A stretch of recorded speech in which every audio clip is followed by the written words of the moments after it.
Busters. They're calling this one of the biggest games in Tulane in the last 10 years. It's the American Conference opener for the Houston Cougars and the Tulane Green Wave from Yulman Stadium in New Orleans. It's Thursday night, which means it is Throwback Thursday, and why not throw it back to one of the greats in college football history? Tim Tebow set an FBS record during the 2006-07 season with 14 straight games with a rushing touchdown. Keenan Reynolds did the same thing in 2015. Tonight, D'Eriq King, Houston's quarterback, has a chance to break the FBS record for consecutive games with a rushing touchdown. Not only that, we know Tim Tebow can also sling it a little bit. He set a record in FBS history with 14 straight games with a pass and rush TD. Tonight, D'Eriq King has an opportunity to break that record after he had an opportunity to tie it a week ago. Impressive history for D'Eriq King, one of the most electrifying dual-threat quarterbacks in all of college football. Kickoff from New Orleans with myself, Matt Hasselbeck, Pat McAfee, and Molly McGrath is coming up. For now, we'll look inside Nissan's Heisman House.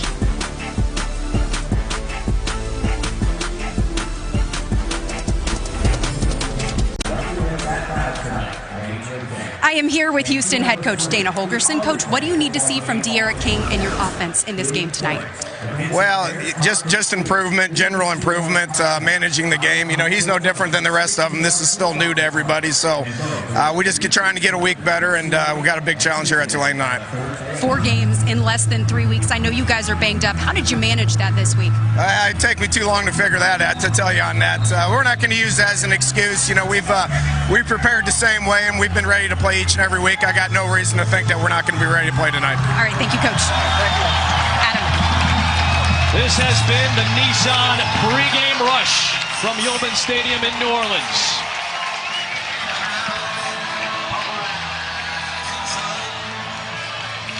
Houston Cougars 1-2, matching their worst start in 5 years. They're hoping to avoid a 1-3 start for the first time since 2012.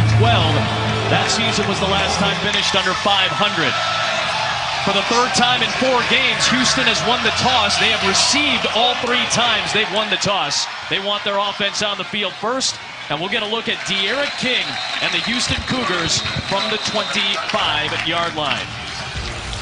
If you're just joining us, our Thursday night spotlight on D'Eriq King, trying to break an FBS record with passing and rushing touchdowns in consecutive games. Matt, I know you like the dynamic nature of what D'Eriq King brings. I sure do. Listen, he can do it all. As a runner, as a passer, reminds a lot of people of Kyler Murray, maybe because he broke so many of Kyler Murray's Texas high school football records. But you talk about dynamic, and then you add this Dana Holgorsen offense. This is as fun and exciting of a quarterback as a player to watch in college football.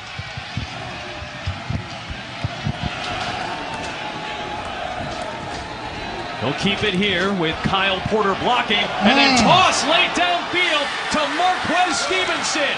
His top target, the burner on play 1, puts the Cougs on top. What a start here in New Orleans, Adam. Everybody talked about D'Eriq King being a runner. The Tulane defense knew that. It almost felt like he was going to do it. Then he pulls up and drops a dime to Marquez Stevenson to start in an electrifying fashion, Matt. Well, we said it, he can do it all. You got to honor him as a runner. It looks like a run. He tucks it under his arm. He's got 3 points of pressure. Then he pulls back as a passer and throws to his top target, Marquez Stevenson. The guy is a burner, yards after catch. What a way to start for Houston. 75 yards in 14 seconds. And the Cougar offense has come out firing.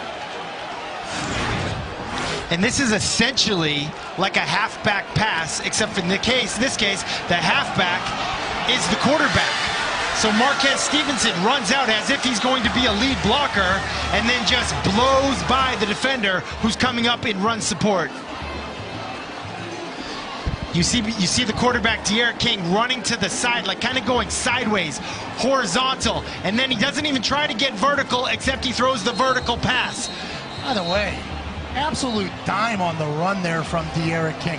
Dana Holgorsen told Molly right before they went on the air, I already have my first play called. Seemed like it was the right decision, Mr. Holgorsen. Dana Holgorsen told us this week, we're still learning. We only have a year with him. We're still trying to figure it out. You heard him say it to Molly. That's a good way to utilize De'Aaron King's skill set. And just when you think you've kind of seen it all from this offense, this air raid, creative offense, they come up with these new wrinkles that really, I don't know how you could possibly prepare for it all. So Amari Jones, who's got a lot of speed himself, trying to put together a good return, and he takes it to the 28-yard line. So obviously De'Aaron King gets a lot of attention, but let's throw the spotlight on another dynamic quarterback, the transfer from LSU, Justin McMillan, who is 7-2 as a starter at Tulane. Yeah, he really is 7-2, and those two losses, one came this year to, against a very good Auburn team, and the other losses last year to Houston.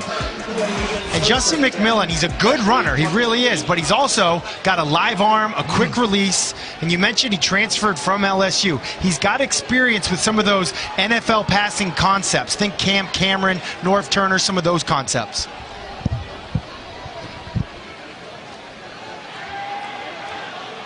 Going to take off, and he will not get a whole lot there. Got run down by David Anini. Ended up being a loss of 4 to start. Really a tough start. All of his eligible receivers, they were trying to flood the left side of the field. Justin McMillan is obviously a left-handed quarterback, and for some reason he tried to scramble to the right, had no eligible receivers, no chance to throw it away. I think he was kind of forced over there, but obviously not ideal for the lefty. He'll hand off to Amari Jones, and he gets run down quickly on the perimeter. Excellent pursuit by Deontay Anderson. No gain on the play, and 3rd down and long coming up. Amari's a burner, too. If he gets loose, he gets loose. What an incredible tackle there. Wrap him up, drag him down to the ground. Now it's 3rd and long for a Tulane team that got punched in the mouth early by the University of Houston. Bringing some Pittsburgh flavor down to New Orleans. Is that what that was, Pittsburgh? I was curious. I didn't know if that was Bayou, Pittsburgh, what that was. Could be a combination of a lot of things. I could drop a Cajun in there if you need it. Who that said that he's going to get the first down? Well, he's gunning for it on the pass for Darnell Mooney. Just overthrown. He had Sean Lewis in coverage, and a 3-and-out for Tulane's offense. And it's hard to overthrow Darnell Mooney. I mean, this guy is probably sub 4'4", an NFL-type wide receiver. I think what happens early in the game for quarterbacks sometimes, your team's hyped up, you're on national TV, ESPN, Thursday Night Football. You got to kind of just relax a little bit. You got to be a little more cool, steady, calm. Sometimes that's easier said than done as a quarterback. The fridge, Pat, is back to punt. Ryan Wright. I love this man. 6'3", 255, and he hits a bomb for the break. Pinned it inside the 15. The fridge saw his team was in trouble, trotted out on the field, and hit a bomb coffin corner. And the University of Houston now has to deal with that 61-yard punt, backed up a little bit, pulled a bow and arrow back, and hit the target, Fridge.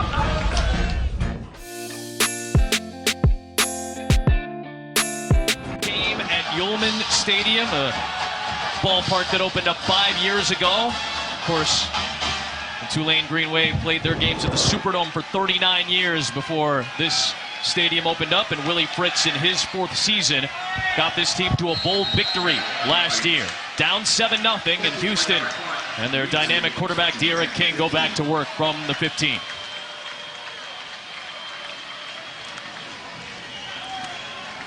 Design quarterback run, and quickly brought down after a gain of 1 by Marvin Moody. Tulane only has 6 winning seasons in the last 37 years. They've been playing football here for 126 years. Obviously not an ideal start, but if you get a stop here, you can really start turning things around, especially after a 61-yard bomb, Matt Hasselbeck.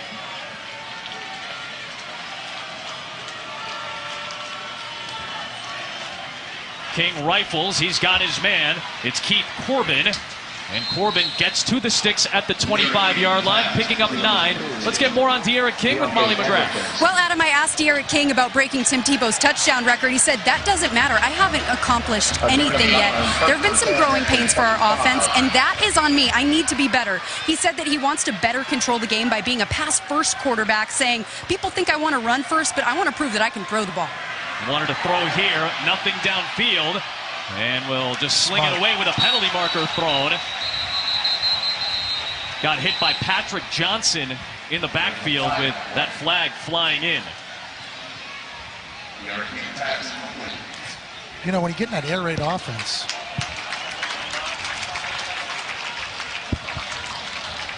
he was known to be a great runner, right? I mean, he has 14 games straight with a rushing touchdown and a passing touchdown. But when Dana Holgorsen shows up, all of a sudden you're in that air raid offense now. Make him a better passer, I think, is what Dana wants to do. But how can you take the electrifying athletic ability away from him? You can't. You just got to hope he can add to the other skills. And the penalty there as blockers, you know, when your quarterback's scrambling, you think he's going to run, you go downfield, and then all of a sudden that's why there's a penalty. He decides to throw it last minute. When the ball is released, if there is an ineligible player beyond 3 yards of the line of scrimmage, it is a penalty. That was the case there, so it sets him back to 1st and 15. And Kyle Porter, the transfer from Texas, picks up that penalty yardage back. He'll set up 2nd down and 10. Pat, you know Pat White very well. Obviously, when you were at West Virginia, you had a dynamic dual-threat quarterback like that. What do you see from D'Eriq King in that regard? Well, I think just like D'Eriq King, at any given moment, Pat White could take the top off the defense with a throw and a run. You add Steve Slayton in there, Noel Devine, and you got options like this. It's a pretty easy way to pick up yards. It's a good offense, and I think that's why D'Eriq King has been so successful for smart decisions like that. This time he finds Kyle Porter for 11 more yards. Really nice job by D'Eriq King there. They brought the corner blitz to the right side of the quarterback. He saw it right away, scrambled left, kind of took what could have been a bad play, turned it into a great play for Houston. Feels like a lot of people say that during Houston games when D'Eriq King is at QB. He's got time to throw, looking for Jeremy Singleton, and a little bit overthrown with good coverage from Vicarious Keys, known as Bo Pete on the outside for Tulane's defense. And same thing I said for Justin McMillan on his first shot downfield, the go route. A lot of times coaches will say, hey, we're going to take a shot early in the game. Usually that means we're going to take a go route, meaning I'm just going to go right by you. I'm running straight. And both times, both quarterbacks, just a little too much juice on the ball. You got to let your guy have an opportunity to touch the ball. It's prime time, Matt. All jacked up. Handoff to Patrick Carr, the transfer from Colorado, but a penalty marker is thrown.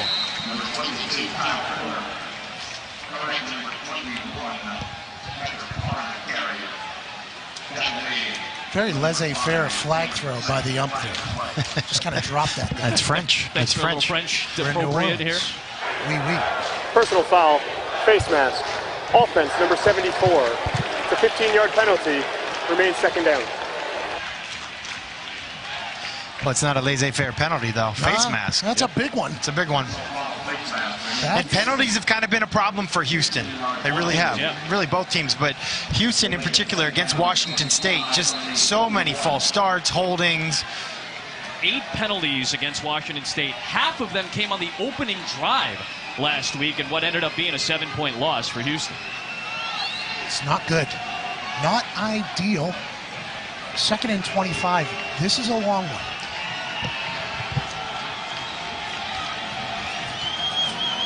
Quick fake, throw to the outside. Here comes Trayvon Bradley, and he gets a few yards back.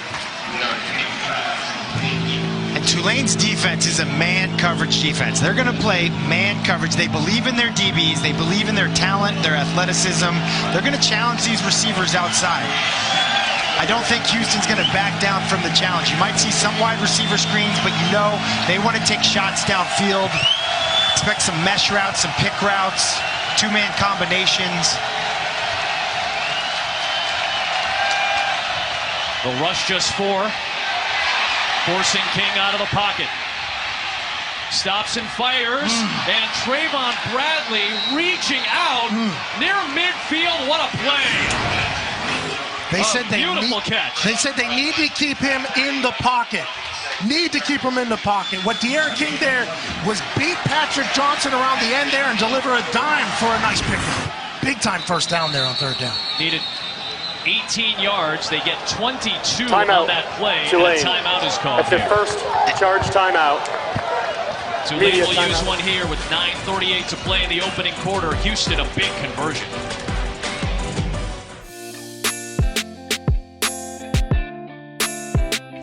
Case Keenum, who put together some of the most prolific offensive numbers in college football history when Dana Holgorsen was his offensive coordinator at the University of Houston. And we'll see him on Monday Night Football this week against the Chicago Bears as he starts for the Redskins. We sure will. Case Keenum, I think, is one of the most underrated quarterbacks in the NFL. I know Dana Holgorsen, after talking to him, he certainly agrees with that. 8 of the 32 starters this weekend, air raid quarterbacks. How about that? That's a quarter of the league, Pat. Did you know that? Quick math adds up. You're right. How many are left-handed? None. No left-handed quarterbacks in the NFL. Is that real? The righty Darius King gets hit, and it's intercepted. Tips and overthrows, got to get those. That's a difference maker in the game. You're playing a talented, explosive offense. You need the ball to bounce your way. The ball is not round. You need chances. What a play. What a play. Jalen Monroe, his first career pick, deflected up front by Juan Manjares. Coach Willie Fritz has a sign all around this building. It says it's all about the ball. It's all about the ball means turnovers, turnovers, turnovers. We got to protect the ball on offense. We got to find a way to get takeaways on defense. That's a team effort. Splitting the blocks, balls in the air, got to get it. Ball's at midfield for the Tulane offense. 8 takeaways already this season for Tulane. And now they go on the ground with Darius Bradwell picking up good yardage on first down inside the Houston 40-yard line. Big swing of momentum suddenly here. Turnovers win you games. Juan Manjares there just deboed his way through the tackle, interrupted the pass from Darius King, and what an interception. Now can the Tulane offense build off of it? Nothing much there for McMillan. He gets wrapped up immediately. By the way, our next UFC fight night on ESPN Plus, Saturday night, 8 Eastern from Mexico City.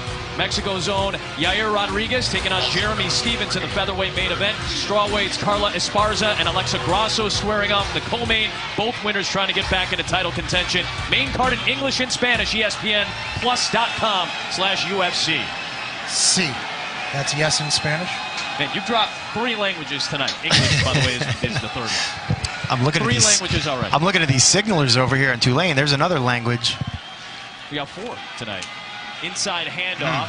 And a lot of room for Darius Bradwell. Good penetration up front. This is interesting. 4th down and short.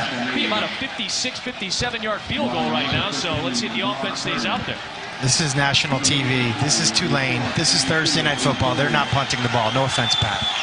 That seems like a lot of offense was given there. Little end-around action. They needed just the 38-yard line. Damari Jones got hit hard by Demarion Williams, but it is enough for the first down. I agree. This isn't the ESPN Ocho, ESPN News, ESPN Deportes, ESPN U. This is ESPN at Yulman Stadium. You got to go for it on 4th and short. Little end-around there picks up just enough for another first down to extend the drive. And it's really kind of a creative play call. They're thinking bread and butter. They're going to go pound it again with Bradwell. But they go with that kind of Sean McVay jet sweep, barely enough for the first down.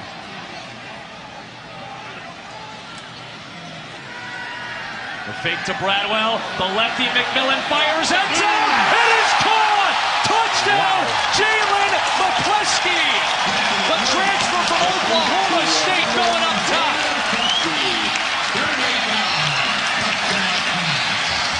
Justin McMillan just uncorked the ball to Jalen McCleskey, who transferred here to Tulane strictly to play for the team his dad coached. A 38-yard bomb to almost even the score here in the first half. Well, it's the perfect part of the field for a shot. He had Mooney wide open. He decided to throw it to the guy that was double covered, but there's no defense for the perfect throw. McCleskey with the touchdown. They've been waiting to see him show up. It's a naked bootleg. I mentioned Mooney comes across. McCleskey, number 1, is double covered. No defense for that throw. McCleskey on the touch.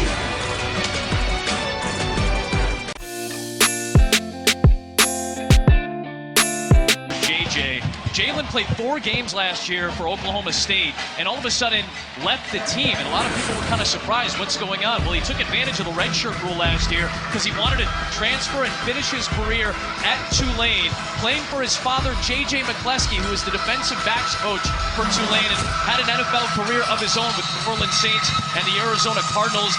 Very tight. You got to think that for Jalen McCleskey, his first touchdown with his dad watching on the sideline as they're battling Houston together has got to be an awesome moment. Yeah, that's really cool. And his dad was a former NFL player, and he's got NFL talent. You mentioned 6th all-time in catches at Oklahoma State. He really hadn't shown up for this offense yet. Only 4 catches on the season, and they wanted to get him involved. They got him involved early tonight. Now we get a look at his old team where he was a very productive receiver. They still have a deep receiving core. Oklahoma State at number 12, Texas. The Cowboys have had the better of that matchup. And one of McCleskey's old teammates is one of the best high-point catchers, one of the best possession receivers, Bolitnikoff candidate, as they often are out of Oklahoma State, in Tylan Wallace. Well, there's all kinds of talent coming out of Oklahoma State. I know of another Oklahoma State wide receiver in James Washington. He's got to show up for Mason Rudolph in Pittsburgh, filling in for Ben Roethlisberger in Pittsburgh. A lot of former Cowboys on that Steelers roster. Now De'Aaron King in a tie game goes back to work, and he gets plugged up fast. Got wrapped up by Cameron Sample and then drilled by Lawrence Graham. That pocket was just caving in on him, man. That is 100% Tulane's objective and mission tonight on the defensive line. Well, it's Cam Sample. You know, he showed up here at about 230 pounds as a freshman. Now he's about 285 pounds. He's an NFL prospect. He's got big power, strength. His counterpart on the other side, Patrick Johnson, said, hey, that's my guy. That's who I learn everything from, Cam Sample. Not much there for Patrick Carr. He'll be right back at the line of scrimmage. 3rd down and long coming up. Guys, this was a 7-0 game. Houston had converted that huge 3rd and 18. They were in Tulane territory, and this is a far different feeling game all of a sudden. A lot of guys on the field for Tulane. It's a free play for De'Aaron King. Throwing it up top, and it's incomplete. Looking for Bryson Smith. 2nd time we've seen this happen tonight in Tulane. And this is something that the New England Patriots do. Tom Brady does this very well. Catch you with 12 guys on the field. Illegal substitution. That's why Tulane burned that first time 12 out men on the after field. that 3rd 5-yard down penalty. completion 3rd down. that got Houston into Tulane territory the first time around. Willie Fritz had to use a timeout there and was unable to get it off here. And you usually use it when you know the other team is substituting, okay? So it's a short yardage situation. You see Tulane's defense, they're trying to run off the field. They're having an issue doing that. The offense might say something like, Mayday, Mayday, Mayday, set hut, and everybody lock in, get set, just get the free play. You get a free 5 yards out of it. It's 3rd down and 5, and Tulane brings pressure. King dumps it off. He's got Bryson Smith, and he was able to maneuver past the sticks right there for a 1st down. And Houston gets away with one, I think. Cam Sample, the guy who had the sack earlier, gets his helmet knocked off. Probably an illegal hands to the face that doesn't get called. Jared Williams all over it. And Cam Sample's looking at the referee like, hey man, what on earth are you looking at? And now he has to come off the field for a play because his helmet came off without a penalty marker thrown. De'Aaron King with a lot of patience there to find the path. Instead of just running it, found his guy, picked up a 1st down. Now we got guys breaking tackles here. That's Patrick Carr, the transfer from Colorado, going for 13 on the play. Broke the tackle of Lawrence Graham and turned it into a gain. And it's really a 1-2 punch for Houston. It's Patrick Carr, number 21. It's Kyle Porter, number 22. Both transfers, one from Colorado, one from Texas. Explosive guys, kind of bruisers, good north-south runners. Tempo here from Dana Holgerson and the University of Houston Cougars early. Patrick Carr had a career-high 139 yards last year, a couple of touchdowns in that blowout win against Tulane in Houston. Made his season debut last week. He didn't play in the first 2 games because he had a knee scope about a month ago, so was unable to perform. Showed some explosiveness last week in his return. Yeah, no big deal. Had a knee scope. Now I'm just, running between the tackles. And now it's De'Aaron King with a good run to get close to the sticks and set up 3rd down and short. De'Aaron King has taken some hits. If I was his coach, I would not want him to take these types of hits. You hear people talking about, hey, Kyler Murray doesn't take a lot of hits. Russell Wilson doesn't take a lot of hits. That's, I think, the challenge for some of these very mobile quarterbacks. If you want to have a long career, if you want to stay on the field, you got to find ways to not take these brutal shots. 3rd and short here, Matt.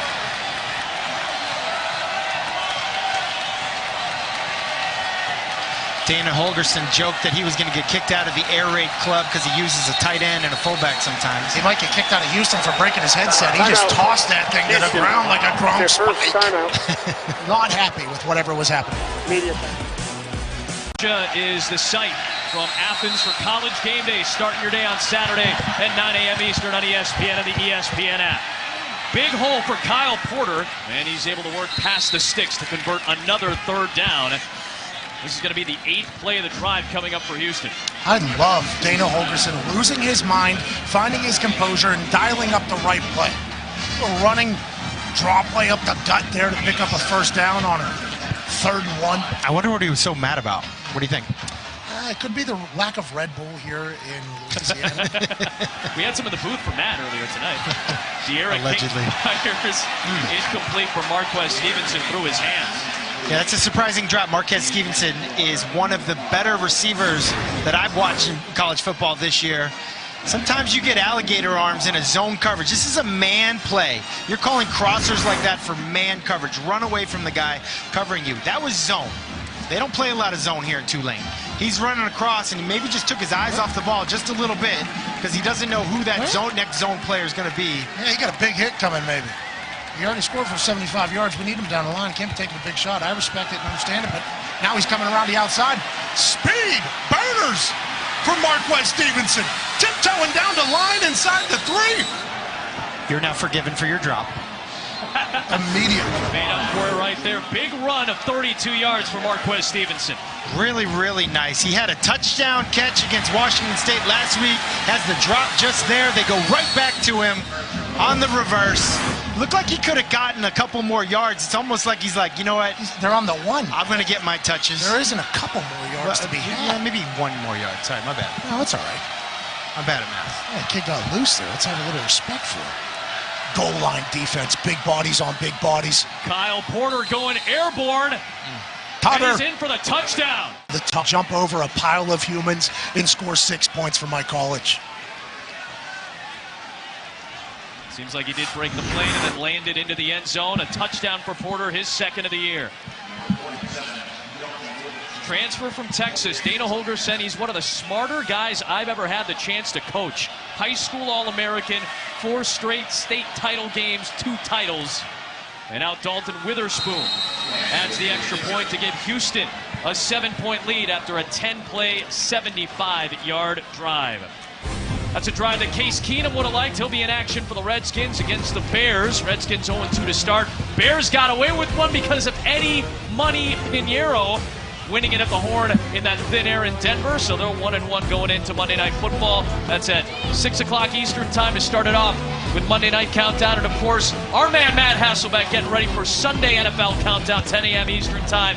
Patrick Mahomes talking about the no-look. I hear you're going to be doing a little something about that. Yeah, we're going to do that. You know, Patrick Mahomes, great air raid quarterback, last year's NFL MVP. I think a lot of these air raid college coaches, Dana Holgorsen being one of them, they're watching very closely how some of these air raid quarterbacks are doing. And probably even more than that, how's Cliff Kingsbury going to be doing in Arizona? Will this offense work? Used to be considered a gimmick. They made fun of the air raid. That isn't football. That's gimmicky football. Now it's everywhere. I would not want to defend it. I know that. I wouldn't want to defend anybody. I don't have any athleticism, but we have a game here in New Orleans. We do, and Houston sidelines going nuts. They're geeked up.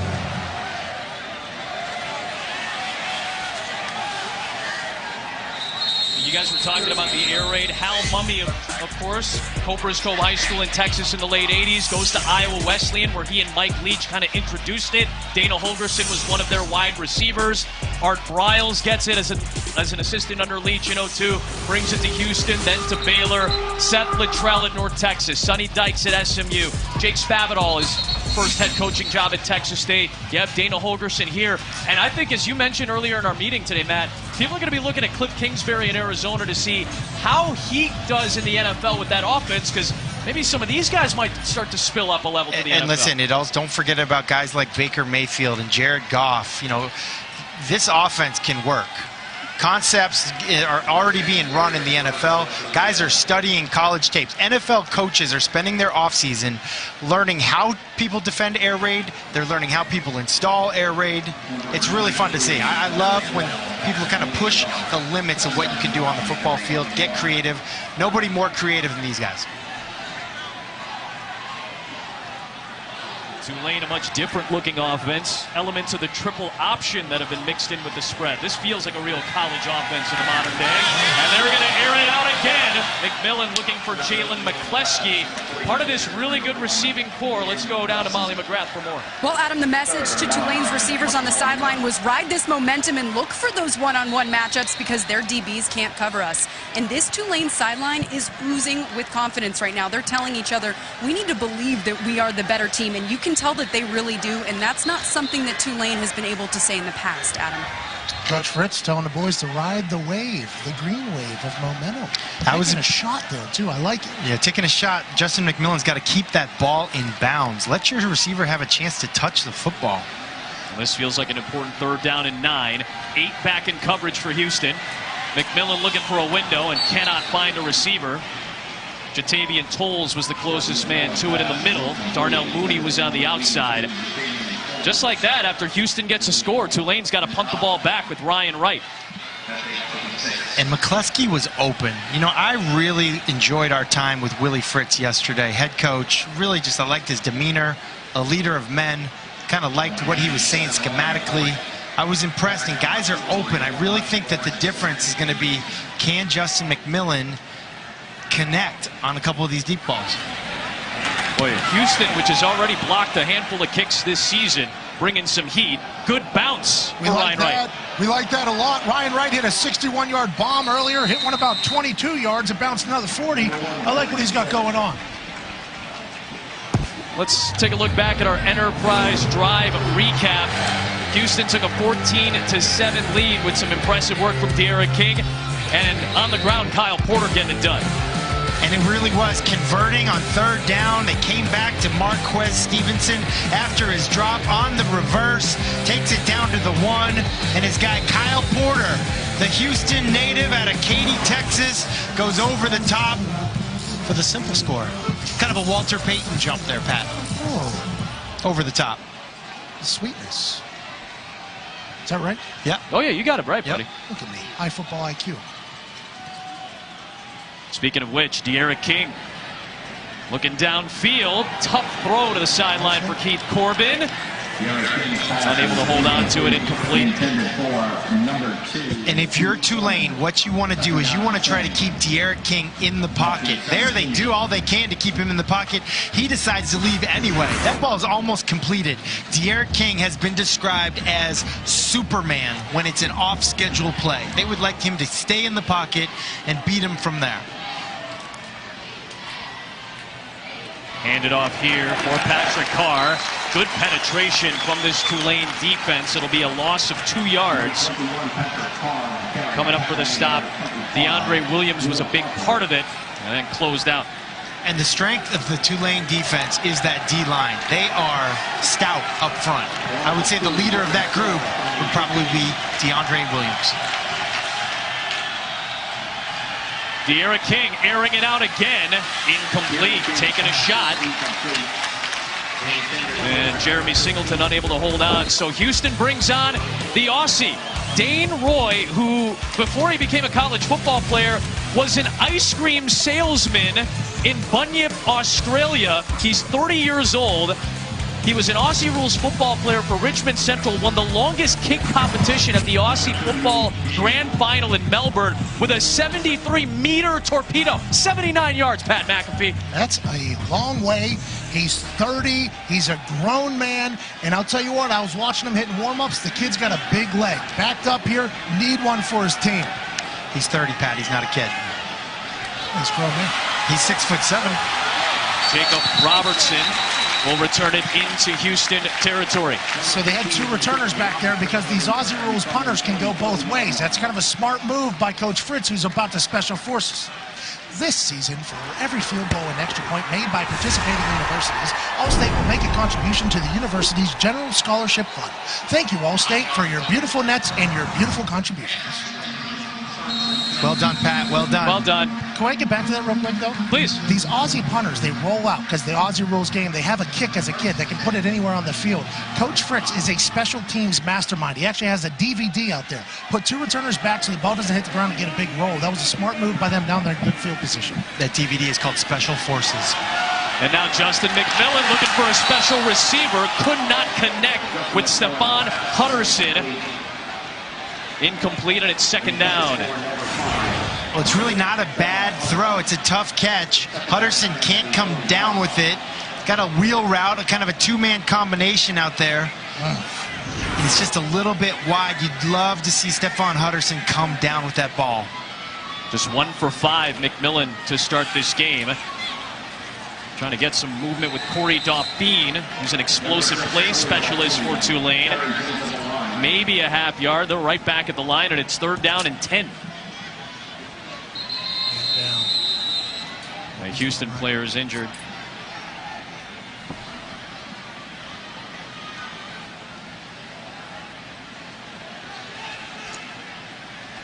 Looks like Emil Fleming, the senior from Lamarck, Texas, a veteran on this team, playing in his 36th game tonight. And Houston, we mentioned, they've played 4 games in 19 days. Yep. They are banged up at the linebacker position. I think 3 guys are having surgery this week. I mean, 4 games in 19 days is tough. Yep. And they've had to place Oklahoma and Washington State in the first 3 games. And Good to see Emil. And working on a short week this week. This week, yep. They'll have 1 game in the next 22 days, so it'll be a little bit easier. Good to see Emil Fleming back up on his feet. That's an interesting schedule you got there. 4 games in 19 days, and then 1 game in 21 days. They'll take on days? North Texas. They'll have a bye week after that. Plus, obviously, when you play on Thursday, they'll have some time on the back end of next week with a Saturday game. And Tulane, they don't care about any of that. They got a 3rd and long here.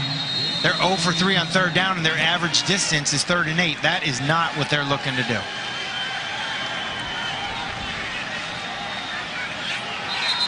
Movement up front. Even longer now. False start.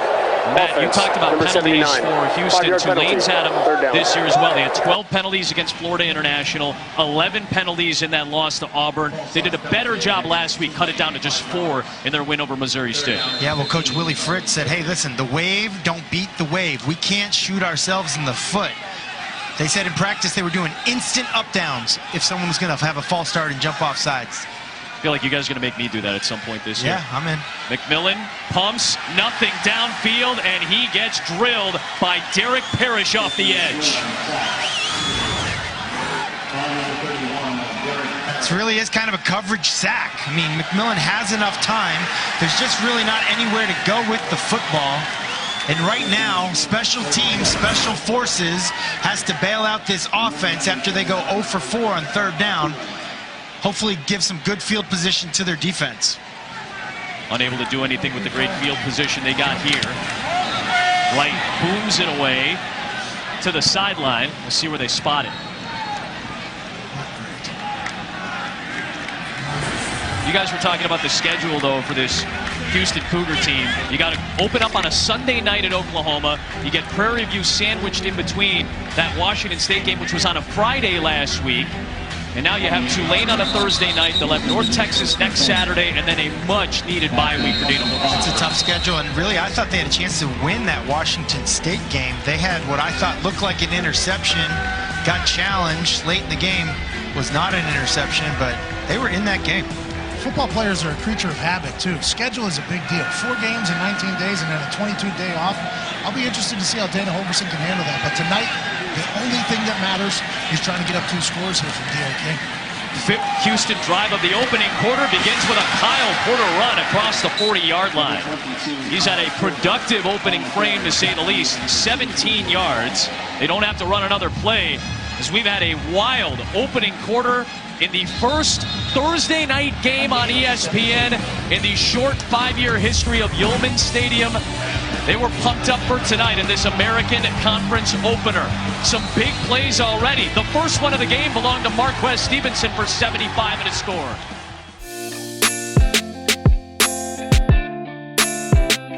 Wow. Busting out of the shorts tonight. Wow. Little piece of bourbon coming right over here on Tulane's football field at Yulman Stadium. I noticed you said Bourbon instead of Bourbon Street. You actually might be correct. Well, to be honest with you. I think it's one goes with the other. A combination of the two. First down for Houston, and it's Kyle Porter again making a man miss into the open field and inside the 30 of Tulane. Finally brought down by P.J. Hall. 30-yard run there. This is a strong north-south run. Houston does a nice job of threatening you going vertical, but hits you going north and south. A missed tackle there by Tulane, and we've got an injury on the field. Alfred Thomas, the sophomore from Montgomery, Alabama, was down in the deck very quickly. We'll check on him when we come back. Alfred Thomas was able to get up and needed some help to get off the field after he got undercut by Macon Clark, his teammate, safety. Porter's run has set Houston up at the 28-yard line in Tulane territory. And a quick strike to Keith Corbin. And Keith Corbin is into the end zone for a 2-touchdown Cougar lead. That was too easy. Whenever you got the run game going like that, it really opens up everything else. They're scared of Kyle Porter, and then that pass is just a wide-open touchdown for the kid. Yeah, tough sequence for Macon Clark. Misses the tackle on the play before, hurts his teammate. Then they go with the RPO. It just kind of takes a bad angle. Keith Corbin's coming across 100 miles an hour. We mentioned earlier, yards after the catch. That's his specialty. Made it look easy, Pat. You get that run game going, they got to respect that R in the RPO, and then all of a sudden, boom, pull it, wide open tutter for the University of Houston. Up 2 scores all of a sudden, Adam. And you might have seen this play. Baker Mayfield ran this play to OBJ just this week. I'm going to fake a run straight downhill. The quarterback's eyes are not on the handoff, they're on the backer.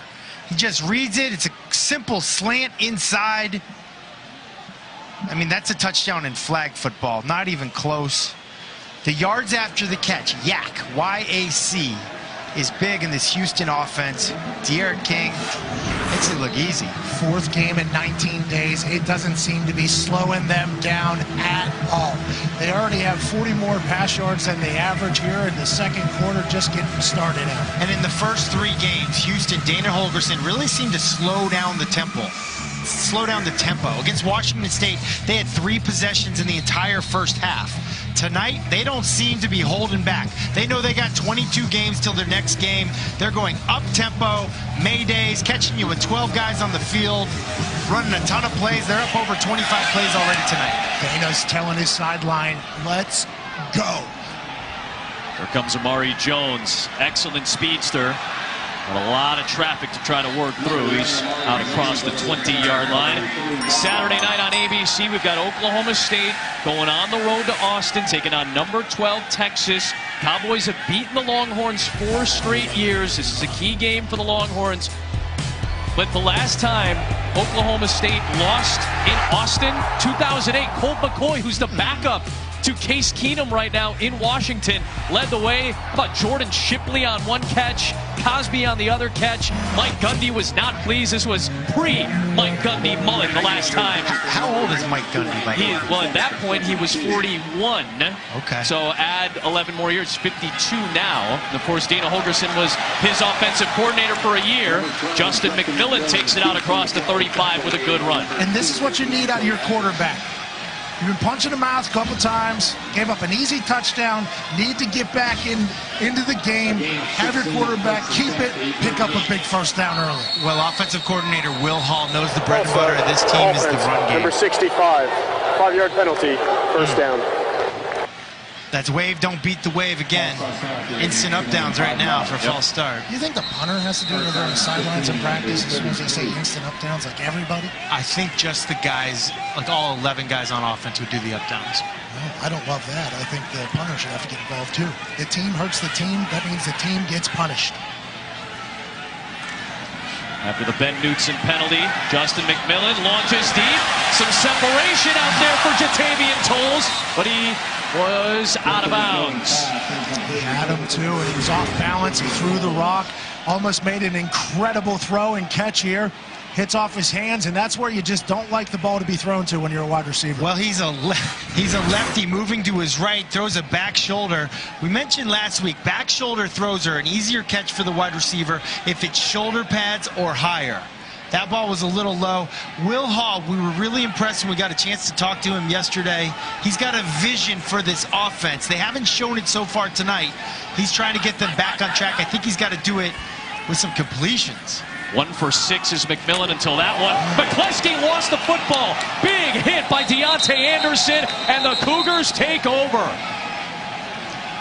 Now, obviously, they're going to rolling on the field is a completed determine catch whether or not this is an incompletion or a completion. It is going to be ruled initially as a completion and a fumble, and Houston takes over. What a hit by Anderson. Well, this is similar to what we were talking about earlier. This is a man play. You're running crossers because you think it's man coverage. If it's zone, no problem, but you can't keep running. You got to run over there and stop, or you're going to get basically knocked in the chest just like this. What'd you guys think? You think this is a catch? I'm not so sure. Officials have a tendency, especially with plays like this, to give the benefit of the doubt to the receiver. They don't want, what was told to me, they don't want cheap fumbles. So, obviously, this is being taken a look at after Anderson's hit. Zamar Curvin, one of those backup linebackers who has to fill in on an injury tonight for Terrence Edgiston, recovered it. Just a little drag route across. That's like your final check as a quarterback, right? And then bang right into Anderson with a blow to McCleskey. If it were me, I would say that's a football move. I think so too. I think that's a completion and a fumble, and the refs seemingly agree with that.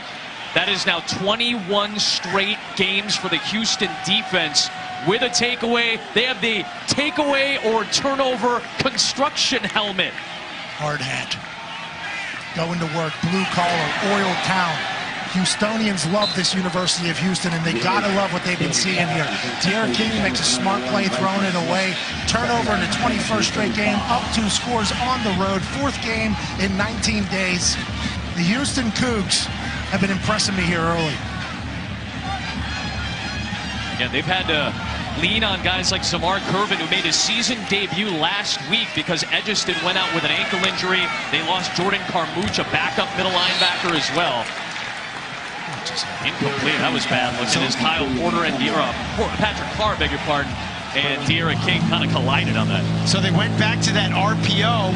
Tulane brings a blitz off the slot, and they have a missed exchange. Really, is the running back that knocked the ball out of the quarterback's hand there.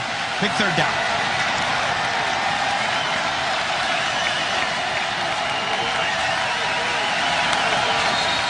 A lot of Tulane pressure coming, and a timeout called by Houston. I think Dana Holgorsen may have seen that. Houston, that's their second We'll use a timeout. 13:25 remaining here in this first half. Big 3rd down coming up early in this game. Lunch yesterday as well. Thank you for that. Thank you for the hospitality here in Tulane. That carving station was the truth. Delicious meat was had by all. Hospitality here is a real thing. Coach Fritz is trying to build up a real environment here. Trying to get them on the right path. Great fan base, loyal fans in the city. 3rd down for University of Houston. Safety blitz coming. D'Eriq King makes a miss, and he's got the 1st down. And he might have the record if he could get to the end zone. Just like that. He has set the new FBS record, 15 consecutive games with a passing touchdown and a rushing touchdown. D'Eriq King by himself in the history books with that 35-yard score for a touchdown. Anytime you pass Timothy Tebow on a record book for college football, you know you have done something special. Congratulations to D'Eriq King and the University of Houston Cougars. But what a play. Made a guy miss, outran a couple people, and ran himself right to the top of the record books.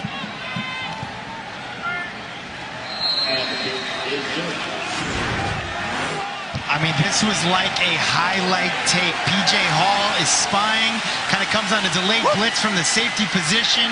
This is just like, I mean, flag football might have been a touchdown. Sometimes there's the perfect defensive play call. You have it on, and you're just playing against a guy that is so special. There's not much you can do about it. and just an athlete making a play. We talked about Pat White earlier. De'Ara King is just an electrifying football player with the ball in his hands. Carr had an incredible block down the field. De'Ara King made it all happen. You see him celebrating on the sideline. Massive moment in his life, and also a big-time play for the Houston Cougars here in the second quarter. And you can tell his teammates are aware of the record. They're excited for him. They're going nuts. They're doing jumping jacks right now. They're so fired up. Lamar Jackson, Marcus Mariota, Tim Tebow, incredible college football players. De'Ara King just ran right past them right to the top. It's an impressive list. It's a very, very impressive list. I'd say so. Molly, did De'Ara King know much about that record that he just set, or what? Well, Adam, you always wonder if players know that they're about to break a record. I asked King about it. He knew. He acted like he didn't care on the phone with me, but when he ran off on the sideline, he definitely cared. He was cheering, he was celebrating, and all of his teammates were chanting Tim Tebow's name. Oh. So they definitely knew that he just broke that record, Adam. Well done, Molly. I know they're college kids. They're trying to say the right things. But Molly caught him right there. Molly right on top of it with the Tebow chant. They knew. I mean, that's a great way for his teammates to motivate him, too, all week. Awesome. Let's see if Tulane can get back into this thing. We were talking about Will Hall and this offense. It's a triple option feel to it. It's not the Georgia Tech, Army, Air Force triple option, but there are 3 options for Justin McMillan to work with. He's trying to evaluate in a very small amount of time how to make the right decision. He's going to run it here and step out of bounds near the 40. Little stop and go there. You see that little slow down, that pace there. Matt Aspect, you have that in your bag? No, I don't have that in my bag of tricks, but it looked very similar to the first play of the game that Houston scored on. It looked like Justin McMillan thought he might have a pass option off of that run. We mentioned earlier, bread and butter of this offense is the running game. They're trying to sprinkle in and get more consistent with the passing game. Slow start. A lot of 3 and outs tonight, but they got to get in a rhythm that needs some first downs. Jatavian Tolles run out of bounds that time by Gleason Sprewell.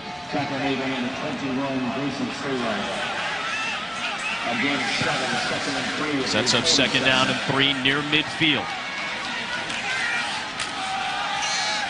Handoff and a first down. Able to push it into Houston territory for Corey Dauphine. This is what you need. You can't. There's no 21-point play. There's 12 minutes left in the second quarter. Need to just keep stacking first downs here and get back in it. They have a good culture in that locker room. None of them are going to quit. And let's see if they can continue to keep stacking. There goes Dauphine again. He's explosive, and he gets chopped down after a good gain inside the 45-yard line. Picked up 6 on first down. He is explosive, and that was another good gain, 5-6 yards. But let me tell you about Dauphine. In high school, his 200-meter time was 20.7. So if he busts it out and gets loose, it's going for 6. McMillan being chased, cuts it up the field. Has some blockers in front, and he runs for another first down inside the 30.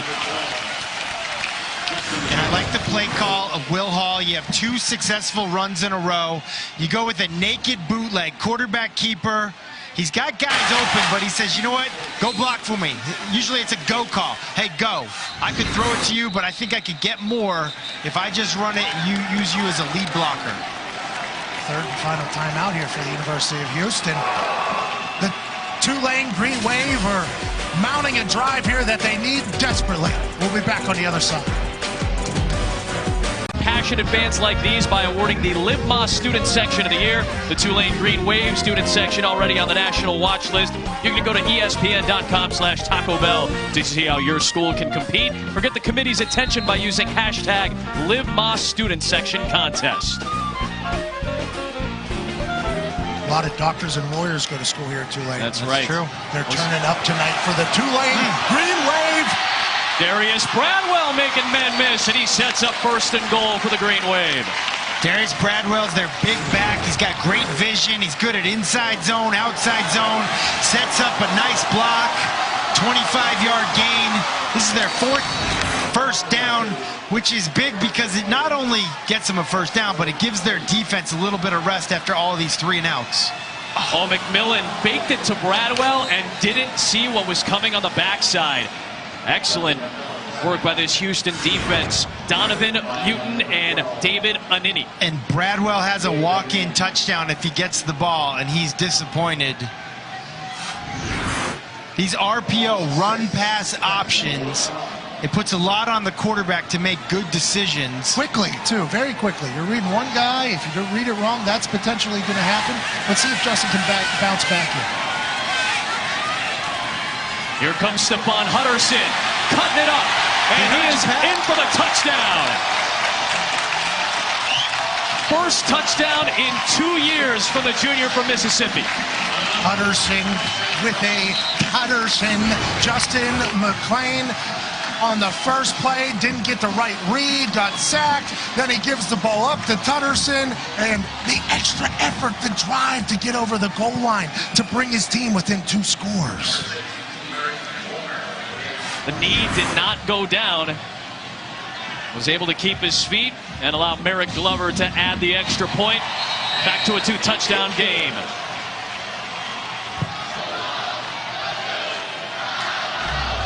A little more juice in the building on this Thursday night when we finish up SportsCenter with John Anderson and Kenny Mayne. Titans and Jags post-game reactions and analysis. Trevor Maddich will detail how Notre Dame can stop DeAndre Swift. That's probably Georgia's best offensive weapon. And then Kenny takes on Jorge Masvidal ahead of his big fight at Madison Square Garden. SportsCenter coming up after we're done at Tulane right here on ESPN and the ESPN app. Justin McMillan. McClain, I see John McClain, Justin McMillan. Dying hard, I like it. That's on me. Hey, this crowd has found some life. Dana Holgerson just chugged a Red Bull. Everybody's coming alive here on Thursday Night Football on ESPN. We got a game here.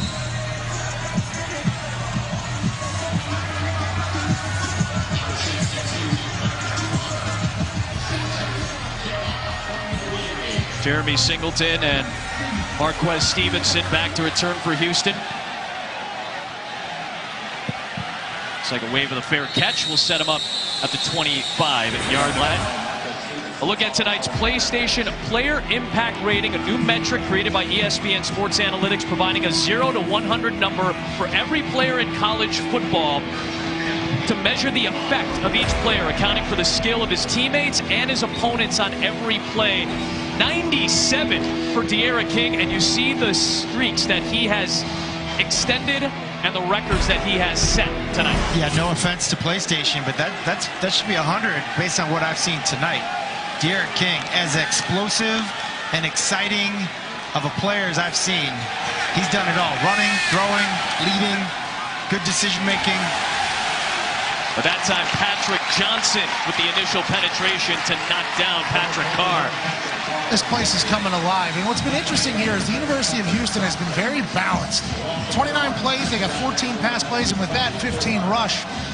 Trying to keep it balanced, let De'Ara do his thing on both throwing and running. But this Tulane defense has to pick it up a little bit. Just got to score on the other side. They went with a huddle that time before breaking and deploying 3 receivers in the set.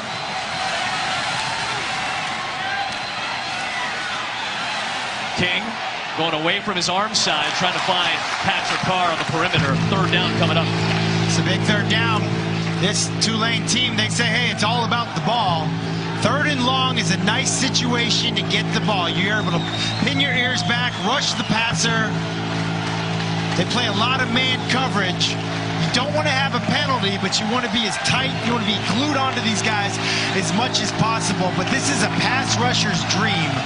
3rd and long at home with a good crowd.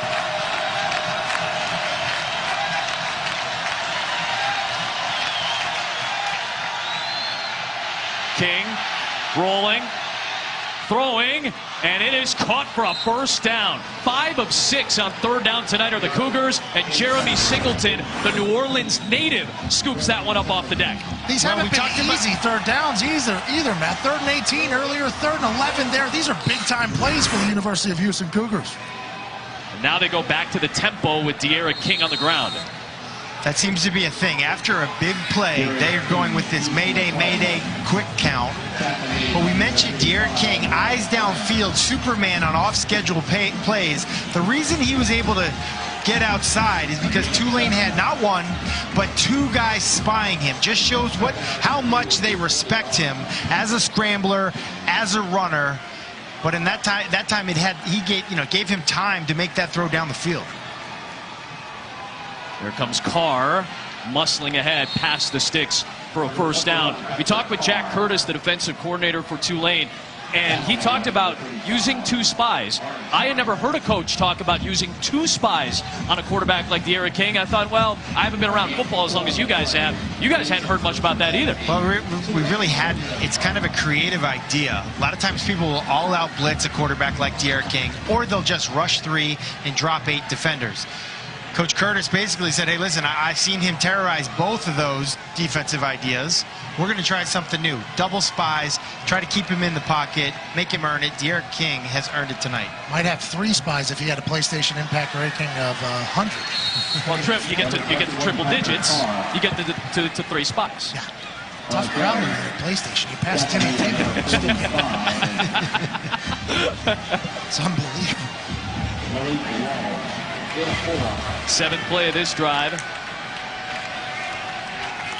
And Dana Holgorsen has been deciding when he wants to use tempo and when he wants to slow it down. Here, clearly on this drive, he's trying to slow down the tempo. Halfway through the second quarter. King under pressure, got rid of it to Christian Trahan, who spins for a first down. Just an incredible play by D'Eriq King. He's got somebody draped all over him. Then he just delivers a dime, picks up another first down. I'm surprised they didn't go with a quick tempo here. This is what they've been doing the whole first half. Slow it down. 45 gets pressure on him, and he's delivered to make a play. Once again, 97 rating. That's an impressive throw there by D'Eriq King, showing out everything that he can do here in the first half. Well, we do have a Tulane player down on the field. Step aside with just over 7 minutes to play here in the first half. A field goal for $1,000, drills it right down the center, then absolutely loses his mind. He's going to head straight to the booth tonight, tackle the pylon kid. You just made magic happen. He is our football person of the week right there. Football person of the week. That's a high honor on the Thursday night show. He got a big check there, going to take it to a big bank, but that's a big night for that football person of the week. Empty set for D'Eriq King on first down. Taken off again, and good yardage inside the 30. Picked up 6 to set up 2nd down and 4. 25-yard bomb there by the kid with the sick lettuce. It was once we realized who it was, I think the lettuce fit really well. It was good. There was a potential conversation that it looked like a middle-aged lady from the booth, but it was just a hat with long hair. That kid is going to be the talk of the town. The boot, right? You said he's gonna own the boot tonight.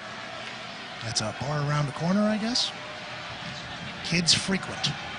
Speaking of frequent, D'Eriq King has frequented the skies, and it has worked out. Another first down for the University of Houston. Another first down, but if he could have kept the ball up there, that's another walk-in touchdown. That one would have been Cole McGowan.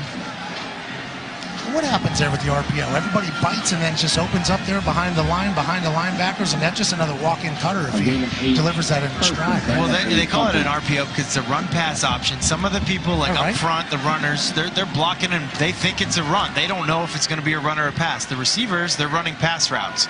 So really the decision if it's a run or a pass isn't made until the quarterback decides, am I actually going to hand this off, or am I going to pull it out of the running back's belly and decide to throw it? It's very tough to get a read on that as a defender. King looking for the end zone, and Stevenson incomplete with a little bit of heat on that throw. 2nd down coming up. He had a touchdown pass to Marquez Stevenson on a similar play last week against Washington State. It worked last week because there were 2 safeties, and Marquez Stevenson was able to get in the middle of the field. That time, there was just 1 safety in the middle of the field, too close to Marquez Stevenson, and just too tight of a window to fit it into. Excellent first half offensively for Houston. 11th play of this series is a run for Patrick Carr down to the 15-yard line. Number 21. I'm really impressed with these 2 runners, Patrick Carr and Kyle Porter, for Houston. We've been talking a lot about D'Eriq King tonight, as we should. What a player. But Patrick Carr, just how he sets up these blocks. It's only 205 pounds, but when you watch him run, he's a powerful runner. You would guess he's more like 225 pounds. He's running the wheel route. Nothing but time. King dancing, cutting, still looking downfield. Wide open man, and it's incomplete. Keith Foreman was sitting by himself, and King could not connect with him, and it's 4th down. So much magic there. So much elusiveness from Darius King. Well, they're getting pressure on him. This Tulane defense, they're making him work for it back there, but those are sometimes the hardest, aren't they, Matt? When the guy's just standing there? you know what it is as a right-handed thrower when you're running fast to your right. That spiral, that ball will fade a little bit on you. You got to follow through like you're rounding a track, like in track and field, but that one sailed right, and now we got a field goal. Dalton Witherspoon. Off the upright, no good. Don't love that. But Tulane does all that drive. Big, long drive. A lot of big plays. All for naught because of a 31-yarder. Great hold. Just kind of lifted his head up a little bit, hit it fat. Michael Black, who has been in every single booth I've ever played in, kicking specialist in the Arena League, said he got a little lazy there, which might be accurate. Sometimes on those short ones, you kind of lift up early, which causes your foot to rise, which means you hit it fat, which means you pull it. Just like a golf driver, just like things like that. But the University of Tulane now, all of a sudden, has big momentum after a miss. And that's why field goals matter, both in and out. What do you mean, the kicker got lazy? What does that mean? He just pulled out of it early. He didn't stay down in it. And whenever you pull out, you lift up naturally, and you tend to pull it a little bit. Yeah, the kid on during the break there hit it from 25. I mean, 6 more yards there. Corey Dauphine, we talked about his explosiveness, and he takes it out across the 30 for a first down. That's happened to me before, by the way. It's happened to the Adam Vinatieri, the greatest of all time. It can happen to anybody, but this is the type of thing that can really get Tulane going. 4 minutes left in the half, hit on the board, make it a one-score game. And Tulane gets the ball to start the second half as well. So we get a penalty marker here for procedure penalty. False start, offense, number 65, 5-yard penalty, first down. 4th penalty against Tulane tonight. False start against Tulane, 5-yard penalty, first down 15. Willie Fritz is 59 years of age, an expansive resume that began as a GA for his college head coach Ron Randleman, who's in attendance tonight. Watching his quarterback Justin McMillan duck down and get some of that penalty yardage back. Really nice job by Justin McMillan, and he's trying to get his troops going. We mentioned all the penalties, the false start penalties, 3 already tonight. It's really been an issue for this Tulane team this season. 31 penalties accepted in 3+ games against Tulane so far. And they've had to shuffle some guys on the offensive line. I mean, we're talking about smart guys. These are Tulane guys. I just think it's a matter of concentration. McMillan with 3rd down coming up. Justin McMillan, born an Army brat to both Derek and Petrina, who are officers in the United States Army. Derek's now a battalion non-commissioned officer. Petrina's now a retention non-commissioned officer. He lived in South Carolina, Kentucky, Texas, Alabama, and Michigan before finally settling back down in Texas. He knows what it's like to move in, move fast, try to make friends, try to make good teammates. He arrived at Tulane 5 days before their opener last year and took over midway through the season as the QB. Unable to connect down the perimeter with Jatavian Tolles, and it brings up 4th down. It's really too bad. They had him open.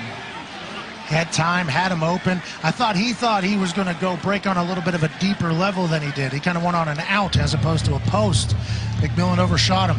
Thanks to his parents for their incredible service to our country, obviously. But that is not great for Tulane there. Had momentum with the missed field goal. Now the ball goes back to the University of Houston, who didn't have a lot of trouble moving the ball in their last drive. Ryan Wright with his 4th punt. He's had a good average so far. Not good here, though. Low liner to Bryson Smith.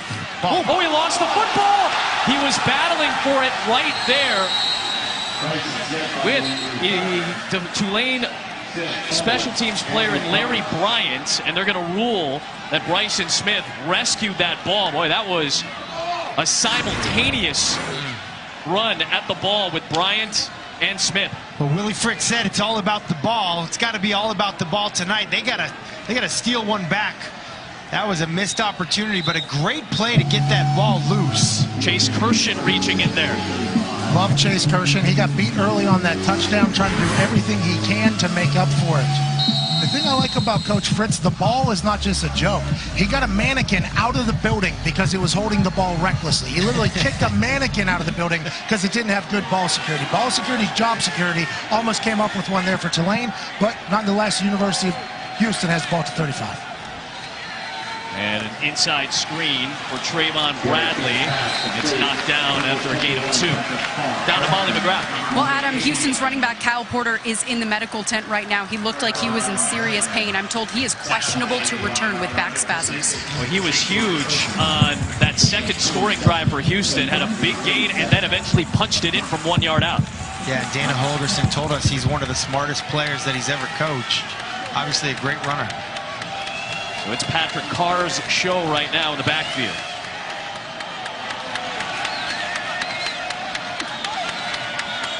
In no hurry right now.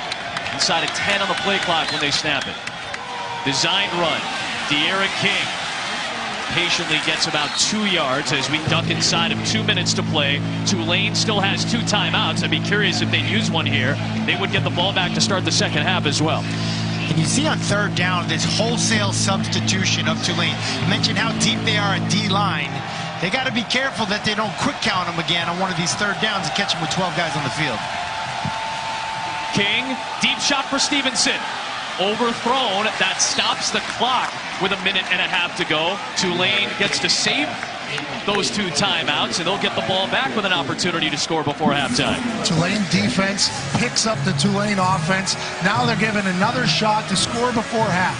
Justin McMillan might take advantage of it. They get the ball in the second half. This is a big turn of events here. So Dane Roy is going to punt it away. As you said earlier, Pat, 2 return men back there for Tulane.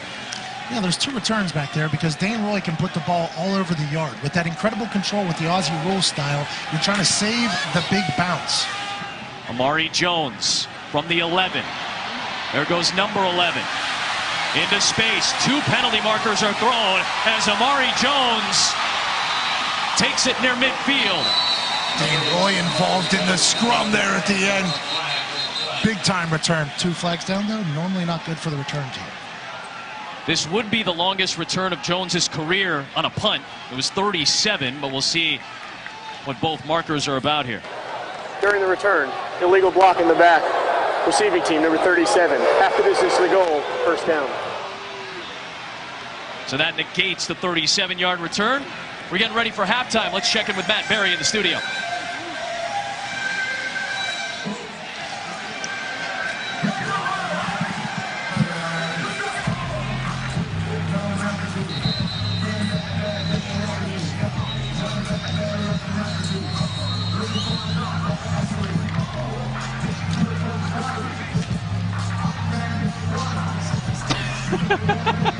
It's been thick down here. Yeah, yeah, to say the least. Humidity at 120%. The good news is they got ceiling fans everywhere down here. The ceiling fan business is booming down here in New Orleans for sure. Long field in front of Justin McMillan, and that was knocked down by Zamar Curvin, stepping into a big role tonight. He's already got a fumble recovery in this game. Knocks that one down.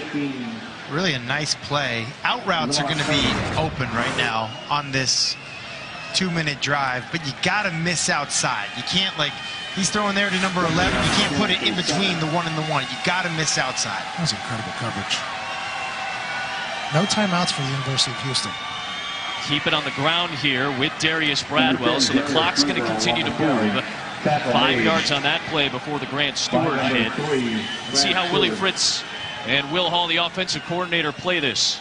They came out swinging on the first down, took a shot, see if they can pick anything up. Now you got to be smart with it. You don't want to give them the ball back here right now.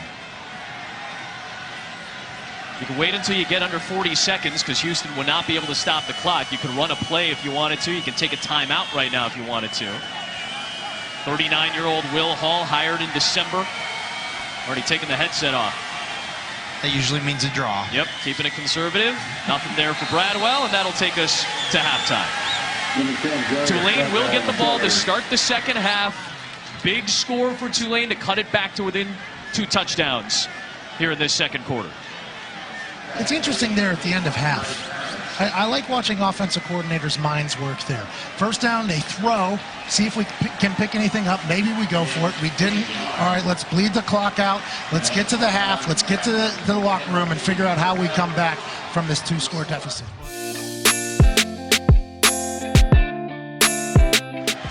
It's only about a 350-mile trip from Houston to New Orleans. This is a big game for these two teams in conference, for recruiting. A whole lot on the line tonight. And Amari Jones with an excellent return. He'll take it out across the 40-yard line to set Tulane up in good field position as we get a look at tonight's game flow. Brought to us by Progressive, and sure enough, De'Aaron King, the subject of such. Well, they started it out with the first play of the game, untouched, stand-up touchdown, but he's been doing it all, whether it's been a trick play, a run-pass option, a designed run, or even just making it work off schedule. Tulane's had a few times where they had him in the backfield, and he's just made something out of nothing.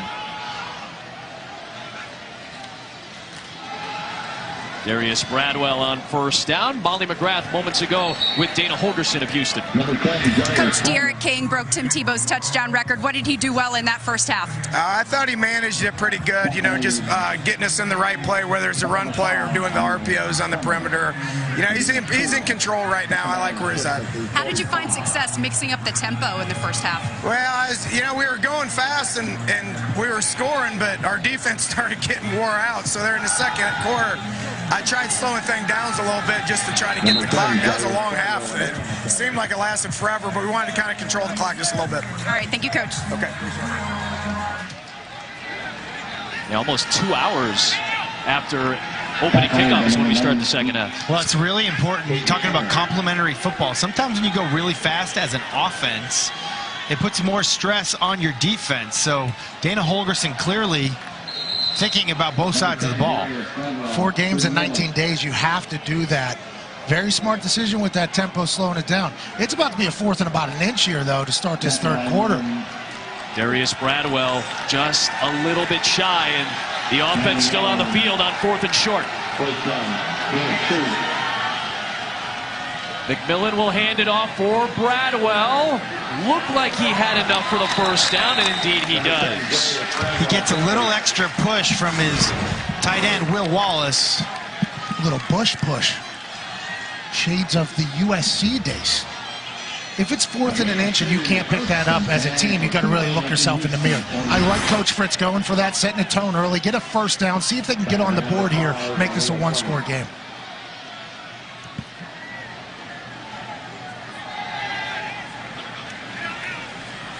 Play action fake. McMillan, deep shot for the speedy Darnell Mooney. Got it! Touchdown Tulane! We got a ball game in the Big Easy. I absolutely love the fact that even though he didn't connect on a bunch in the first half, they went right back to the deep shot, a 48-yard cutter for Justin McMillan to Mooney. What a play, too, to go up there and snag that thing a la Randy Moss. You got Moss. What a catch right there. I said it at half.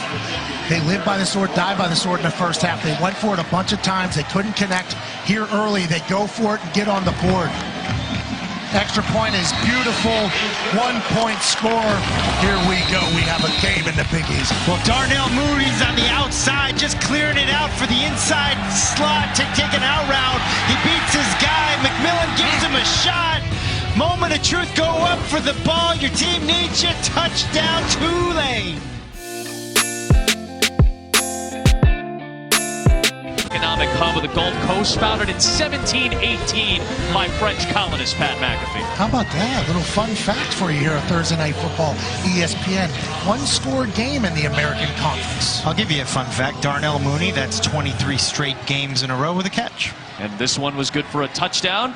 Houston out to the 25-yard line of the touchback, and we go down to the field in Molly McGrath. Well, Adam, I asked asked Tulane head coach Willie Fritz the question of the night. How do you better defend D'Eriq King? He said, I don't know, it's hard because he is so quick. Once he got going, he completely changed the game, but he said that his pass rushers are taking way too long. He wants them to be quicker off the edge. He was also really frustrated with a lot of missed tackles in that first half, but despite that, he said his message at the half was mostly positive. He likes his team's effort. They just have to clean a lot of things up on defense. This guy's been around a long time. Willie Fritz started as a GA for his college head coach at his alma mater, Division II Pittsburgh State in Kansas. Was a high school coach in Kansas, went to junior college, 4 years at Blinn Junior College in Texas, where he won a couple of JUCO national titles, worked his way to the FCS level and then FBS.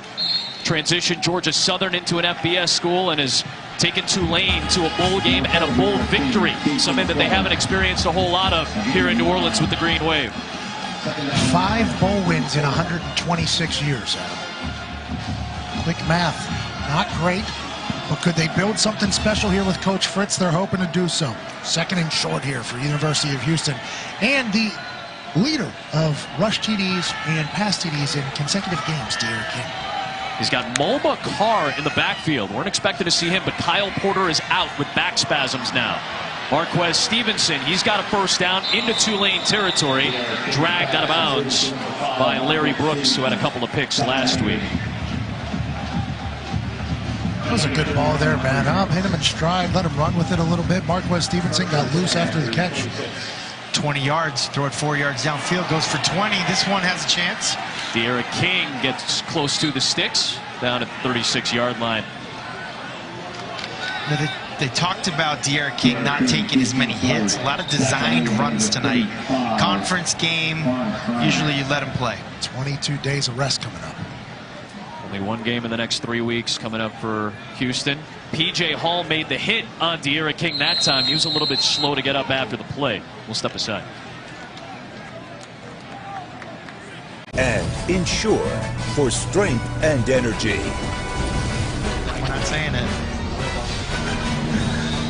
Nothing like starting off our noon production meeting earlier today with some beignets. Can I say it? Beignet. Beignet. Beignet. The only thing better than eating them and tasting them is saying beignet. Those were amazing, by the way. I disagree. Saying it is fantastic, and you sound beautiful. Eating's better. But those things went down in the tummy in a fantastic fashion. That man right there has housed no less than 100 beignets today. That's so you don't get the white powdered sugar in your beer. It just blends in. It blends in perfectly. That's smart. Let me tell you about beignets. That's Wilford. Here is Patrick Carr on the maneuver. Good job by Patrick Johnson to stack him up for no gain. Second down coming up. And nice tackle by Pat Johnson there. Physical player. Uh-oh. Whoa. Well, we've got multiple Wilford Brimleys here tonight. We're talking about elite facial decoration by these two old men who probably live in New Orleans and enjoy the hell out of their lives. Taking in a great game here in the American Conference on a Thursday night. I'm feeling Houston on the right, New Orleans on the left. Oh, because the cowboy hat there on the right. I thought the color scheme, maybe. And the party on the left. Bit of respect. D'Eriq King looking for Stevenson. Nearly intercepted by Larry Brooks. He had 2 interceptions last week against Missouri State. First Tulane player with 2 picks in a game in 5 years. The last guy to do it, Harry Nickerson, who got drafted by the Jets last year, now with the Seahawks. Pretty good. This crowd is excited. 3rd and long. Looks like tight man coverage again from Tulane. Can they keep D'Eriq King inside the pocket? That'll be the big question.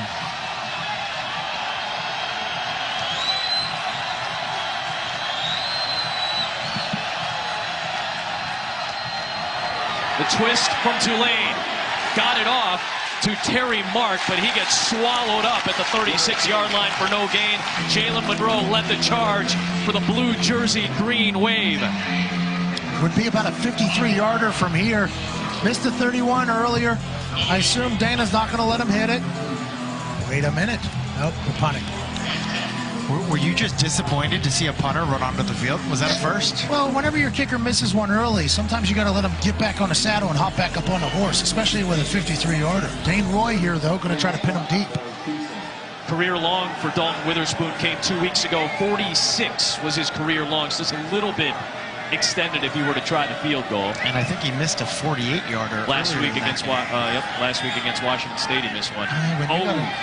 When you got an Aussie that can put the ball into the corner like that with incredible coverage, pin him at the 3, Justin McMillan has a lot of field he has to drive to make this a tie game. 33-yard punt to pin him. You got Chuba Hubbard, great running back. Sam Ehlinger, outstanding quarterback for Oklahoma State and Texas. That's Saturday night, 7:30 ABC. I know you like Michael Dixon, though, too. Great punter for the Seattle Seahawks out of Texas.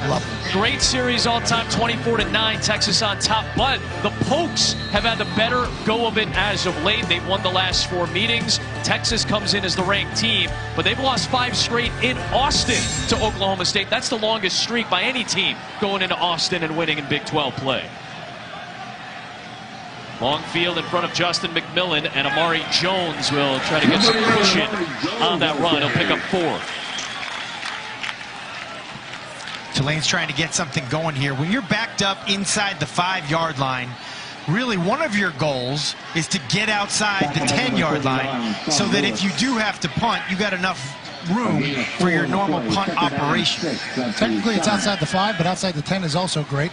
They've been able to accomplish that with their first play. Can't go backwards here if you're looking to punt, which no team is trying to do. Amari Jones a little bit shaken up as he went to the sideline, so Bradwell is in the game next to McMillan. McMillan keeps it. He's got some space. They want to get that first down. He picks it up. Gleason Sprewell tracks him down after 11. We've been talking a lot about D'Eriq King being an athlete, but Justin McMillan here has proved on numerous occasions whenever he pulls it in that RPO, he can get the edge, he can pick up the yards, and that's a big first down for the Tulane Green Wave that were backed up early. Back to the ground game and Bradwell. McMillan, 6'3", 205-pound grad transfer, Cedar Hill, Texas originally. Started his career at LSU. Only a couple of appearances in 3 seasons. Took over as the starting quarterback last year midway through. Went 5-1 as a starter to end the season. He's 7-2 in his starting career. Good run by Bradwell to move the chains to the 29-yard line. This stadium has a chant, say drive, wave, drive. And that is something they're going to have to continue to do here. This has been a beautiful drive, back up at the 3, pick up a couple first downs, get you right back in the game. McMillan. Tulane is built on running the football. 44 straight games the Green Wave have ran for at least 100 yards. They had nearly 300 on the ground a week ago. McMillan tacks on 26 more. Well, it's been zone read, zone read, zone read. Here they call a pass.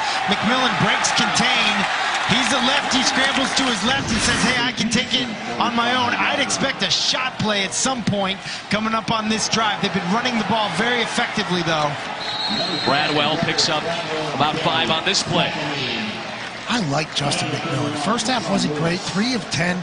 Kept slinging, 1 into the half, came out re-energized. Now they're picking up some big-time yardage. He's only got 4 completions on the game. 2 have been for scores down the field on deep balls. That's impressive. I will say, Willie Fritz, he just kind of exudes confidence. I don't know what he said at halftime, but I got to imagine it was calm. Here's your shot play. McMillan hoping for one. Looking deep. Got a man. And Jatavian Tolles was the intended target. A little long for him. This place was about to erupt, too. It's one of those plays where you get a little bit too excited. You talked about it earlier. You overthrew the guy. But this was a potential tutter here for Justin McMillan. How will he bounce back, Matt? On the run, made some big plays, saw his guy, had him. A little bit of an overshot. Well, it's 0 for 7 on 3rd down. Let's see what they do here. Right up the gut, Corey Dauphine using some of that explosive speed to the 30-yard line for a first down. And going back to that missed opportunity on that pass, that 2nd down pass, that is a great play call by offensive coordinator Will Hall. I actually recognize that play. Jared Goff hit Cooper Kupp on a touchdown against the Minnesota Vikings on that same play last year. 9th play of the drive coming. It is delayed by a flag. A lot of points. False start. Offense, number 80. 5-yard penalty. First down. 6 penalties against Tulane tonight. The tight end Tyrick James called for that one. Well, they said that we don't want the wave to beat the wave. These false start penalties, they got to fix them if they want a chance to win this game. 1st and 15 is not what you're doing. That's the 4th Tulane false start tonight. Tyrick James kind of tapped the tackle, maybe as a signal, and then it induced Joey Claybrook to move. Number 79, so that's 5 now. 5-yard penalty. False start penalties. Poor language from some Green Wave fans right in front of us. The tight squeeze with the fans right up against us. That's not going to make Willie Fritz happy. The offensive linemen did a terrible job. I think we all agree with that. It takes a special individual to play up there. Have to sit completely still while a man's trying to rip your head off. McMillan was looking downfield. Evades the pressure, but could not find Will Wallace.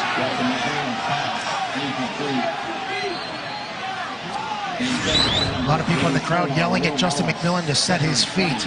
I believe he got a little bit anxious there on the rollout. On the naked boot, missed his guy, William Wallace. You just got to give Will Wallace a chance here. And really, this is just disappointing for Tulane because they had these guys on the run. Houston's defenders had their hands on their hips. Holgerson talked about that at halftime with Molly. He was a little bit worried about his fatigue and his defense. Oh, that was a screen set up with space for Jalen McCleskey. It is an incomplete forward pass, but thrown at the feet of his intended target. 4 for 14 for Justin McMillan so far tonight. 3rd down and 20, just trying to get into field goal range here. And Will Hall, offensive coordinator, calls Justin McMillan over to the sideline.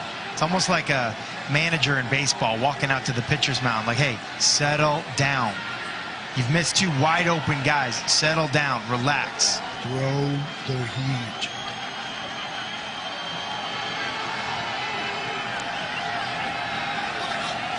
Blitz coming from the Cougars. McMillan against pressure, throws it deep. Mooney was the intended target, but the closest man to it was Alexander Duke getting into the backfield on Justin McMillan. McMillan took a shot to the sternum. It's another way to settle down. I will say this, sometimes as a quarterback, you take a big hit, that settles you right down.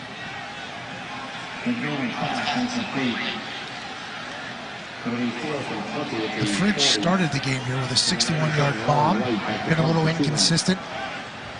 Pat, he was the starting quarterback his junior and senior year of high school. I know you like that. Oh, boy. A little rotation on it. Try to get it inside the 20, but let's see where they end up spotting it. It'll be right at the 20-yard line. So a 20-yard punt on the net.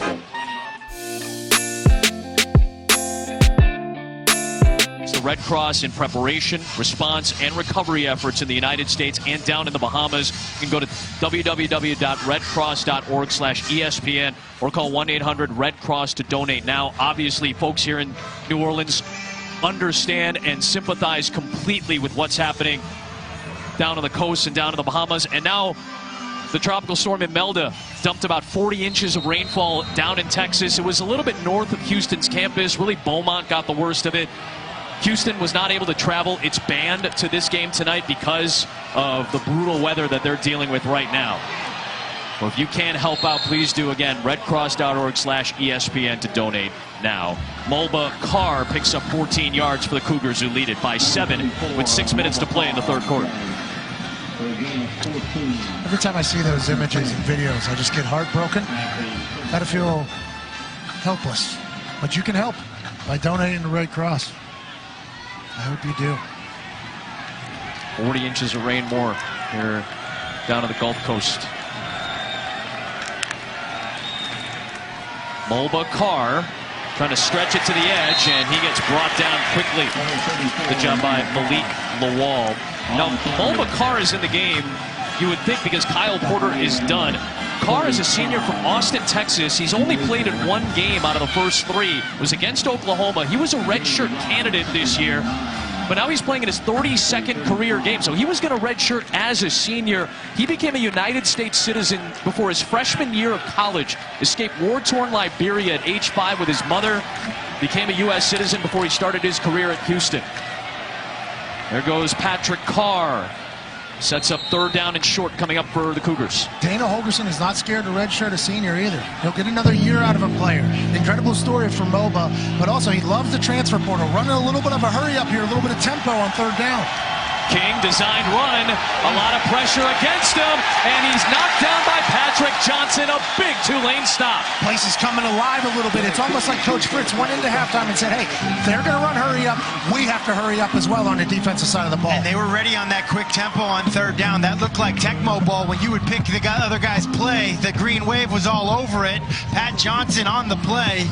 Talked about him earlier in the game. This is a guy that got here. He was 210 pounds. He's 235 pounds now. Good physical play, good open field tackle on one of the college football's most electric players in Darius King. And now Dane Roy, with only one return man back, and Jacob Robertson will deliver. That's a big ball. Bomb behind the 10. What a turn and what a save! That is absolutely magical for the brand and for Dane Roy. They had 2 returners the entire first half. They put one back there. The ball goes over his head. Perfect bounce, perfect coverage. Good for the University of Houston. Patrick Johnson got the pressure, and then Dane Roy delivered. Excellent turn. Great save by Terry Mark, and it's down inside the 10. Ourselves. He also had some very stern words with quarterback Justin McMillan, told him to mentally move on from that last drive. McMillan looked defeated on the sidelines, hanging his head, and he told his teammates, that was all my fault. Second consecutive drive for McMillan inside his own 10, and he's going to run it. He'll take it beyond the 10-yard line. Good gain on 1st down on the ground for McMillan. And you got to have amnesia as a quarterback. He had 2 huge missed opportunities for big plays in the passing game down the field. And you saw it he let it affect him and then missed a couple gimmies afterwards. Great advice by offensive coordinator Will Hall. Got to love his accountability, too. Runs right into David Anini. Off the edge, Anini came untouched. He was a big cog defensively last week. He had 2 sacks against Washington State. Yeah, he is a natural pass rusher. He's not very physical in the run, but he is a pass rusher. Claybrook got beat up a little bit there on the outside. A little get rip. Well, in fairness to Claybrook, I think he thought the ball was going to be out. No, in fairness to the defensive end. Hell of a play that gets it. That's the 4th Houston sack of the night. Look like Robert Matheson's another one. Another penalty. Instant up downs, they said in practice. They've been trying to handle this. It's 6 false starts, I believe. 3rd down. 8 penalties, 6 of them have been false starts. And I just can't understand for the life of me. False starts. I mean, this is Tulane. You got smart players. You got guys from transfer students from Brown and Columbia and UVA. Transfer from Virginia, yeah. Got nuts in there. 1 sack allowed. It's really not that difficult. The snap count, it's on 1. It's on 2. You're not going to beat Houston with this kind of penalty situation. They're calling for another flag. Hayden Turner keeps pointing it out. After this is the goal, 3rd down. I would be in favor of instant up downs right now. Wow. I think the strength coach for the Tulane Green Wave, Coach Spear, he's probably losing his mind right now on the sideline. Kyle Spears, the director of strength and conditioning for this team. He really gets after these guys in the weight room. He and Willie Fritz and the rest of the staff cannot be happy with this lack of execution. I mean, what do you call? What do you call? It's 3rd and forever. You're on the 2-yard line, 3-yard line. McMillan to throw it. Under pressure.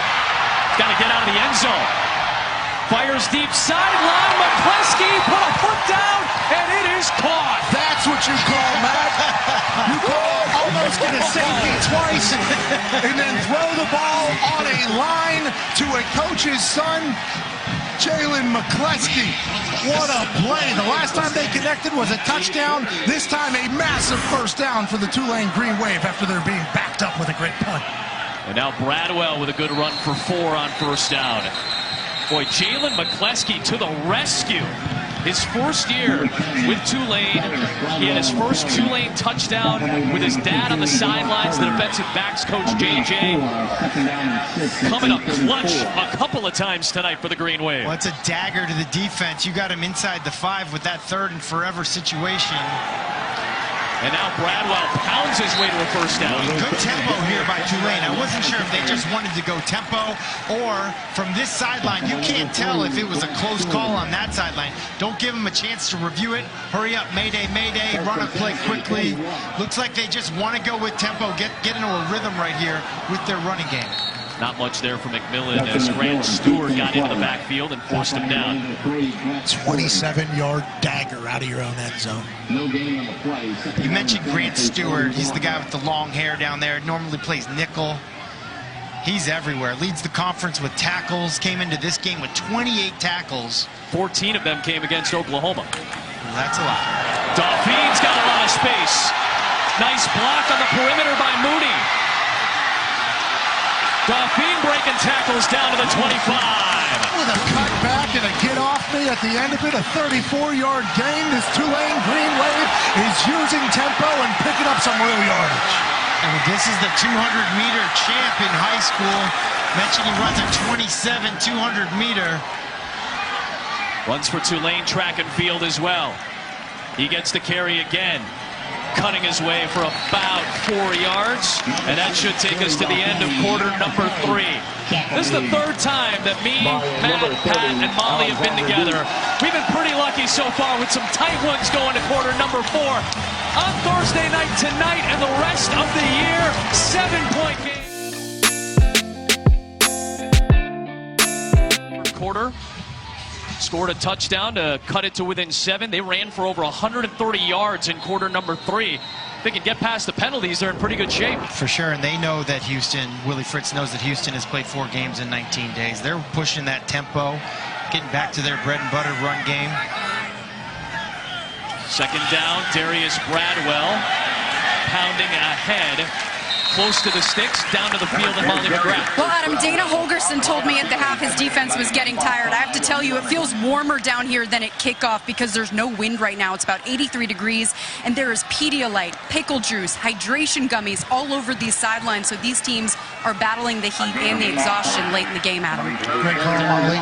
Pedialyte was created for babies, perfected by athletes who are dehydrated. Not a sponsor yet, maybe soon. McMillan. Cutting it. Touchdown Tulane! A point away from tying this game. What a play by Justin McMillan. Took some accountability in the third quarter for an overthrow or two and has bounced back in a fantastic fashion. Sees that the University of Houston defense might be a little bit fatigued, keeps it to himself, rolls out, sprints into the end zone. 1 extra point away from a tie game here in the fourth quarter. How about this Tulane team? Willie Fritz has them mentally tough. 28-7, overcoming penalties that they've done to themselves, getting away from the passing game, going back to the bread and butter, zone read stuff. Great third quarter. 10-play, 93-yard drive starting at their own 7. 9 of the 10 plays were runs, including the game-tying score.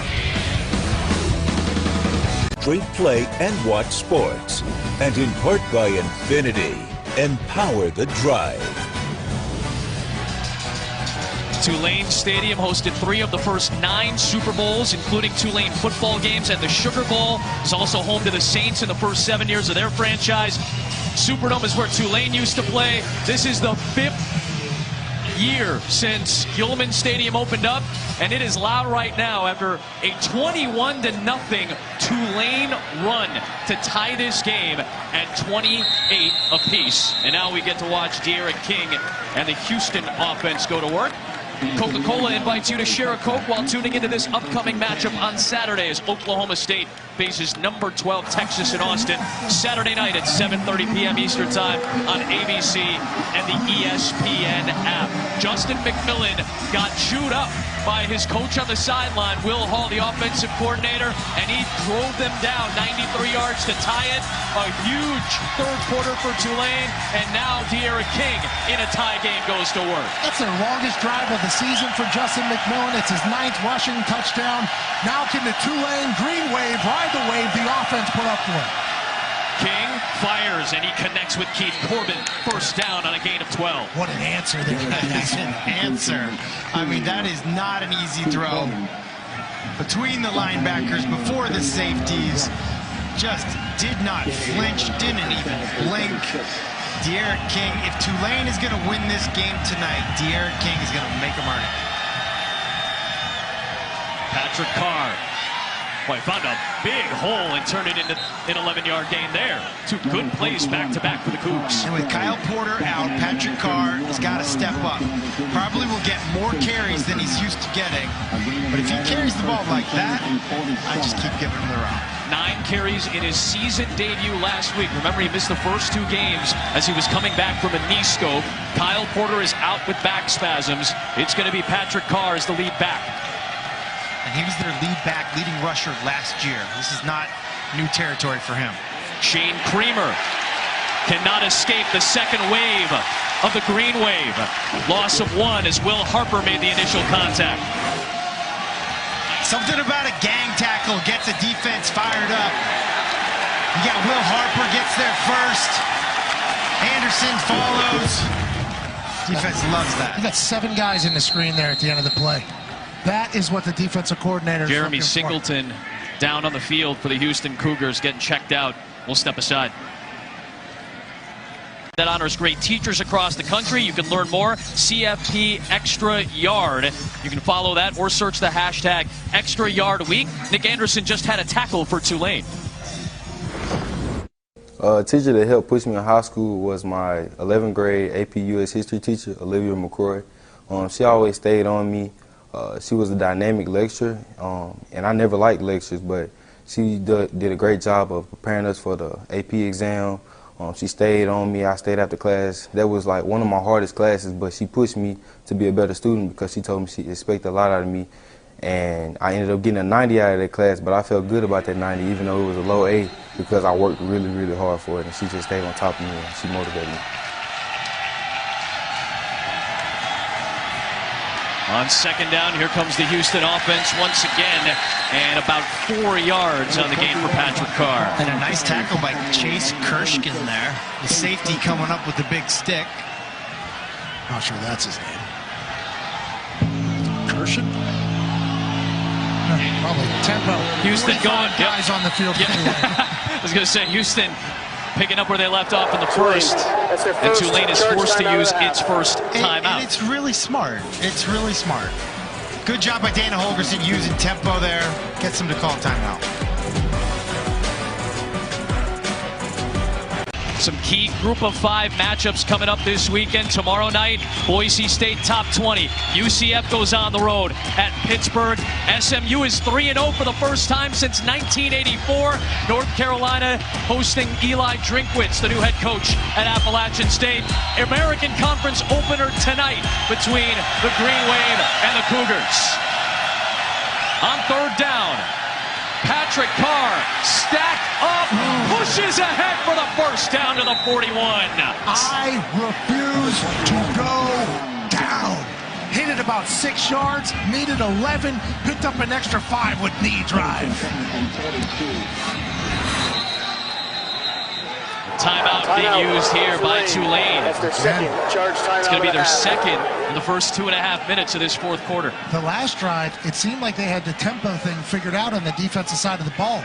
Dana Holgorsen keeps with the pressure, keeps with the tempo, and the last time Tulane had, and I say this, I mean this, I think they had 17 players on the field at one point. I think it was, yeah. This time, got to get them off the field again. And you say 17 players, you're actually right, because they are doing wholesale substitutions.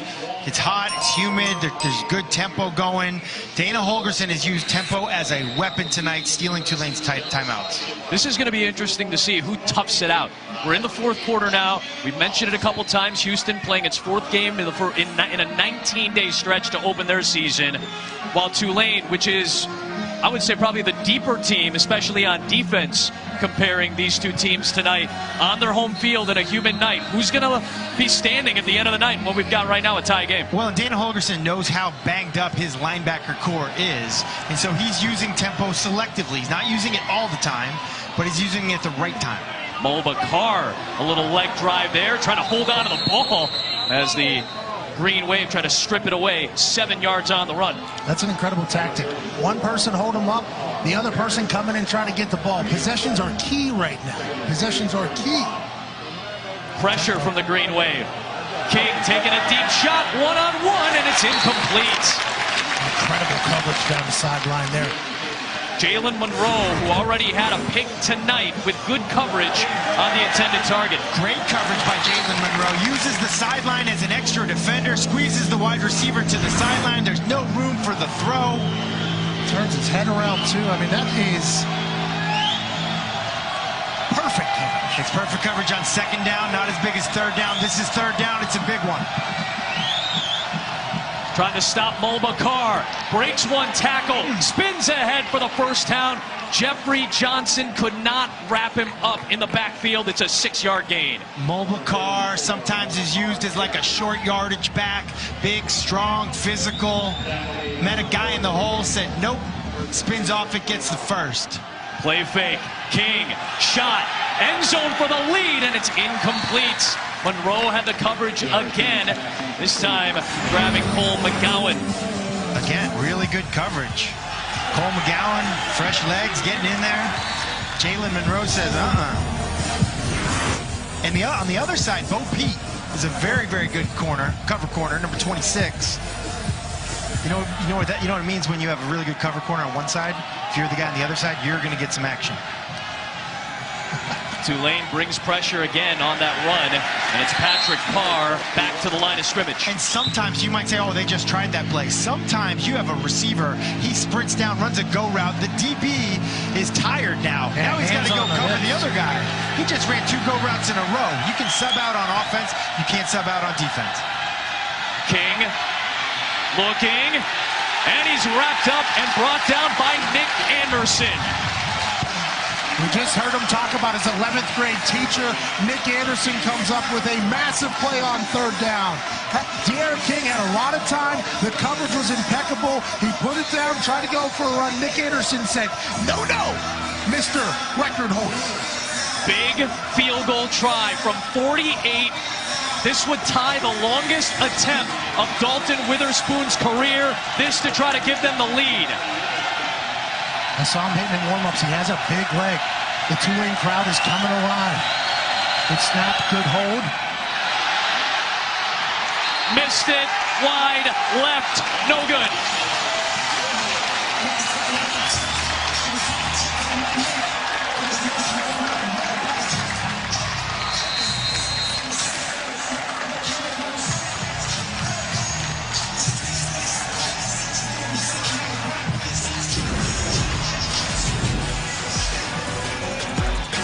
Big miss there, but what a stand by the Tulane defense. We got one here in New Orleans. It's been 21 consecutive points for Tulane. A second miss from Dalton Witherspoon has given Tulane the football at its own 31-yard line. And Justin McMillan with a chance for the lead. End around. They give it to the speedster, Amari Jones. Stepped out of bounds near midfield. Excellent run to open the drive. 17 yards. Just feels like Tulane has juice right now. Houston might be fading a little bit, but Amari's the fast guy. Get him around the edge, let him pick up some yards. Big first down here in the fourth quarter. And I love the play call, Pat. Houston's tired. Make him run sideline to sideline with the outside run. Keep an eye on number 11. They call him the super back. It's Amari Jones again. Slipping through tackles. Penalty marker thrown back near midfield. Amari Jones down near the 20, but we'll have to check the marker. 32-yard run, but we'll see if it stands. Holding. Offense, number 64. 10-yard penalty. First down. Like Corey Dauphine got tagged for that holding penalty, negating the 32-yard sprint by Amari Jones.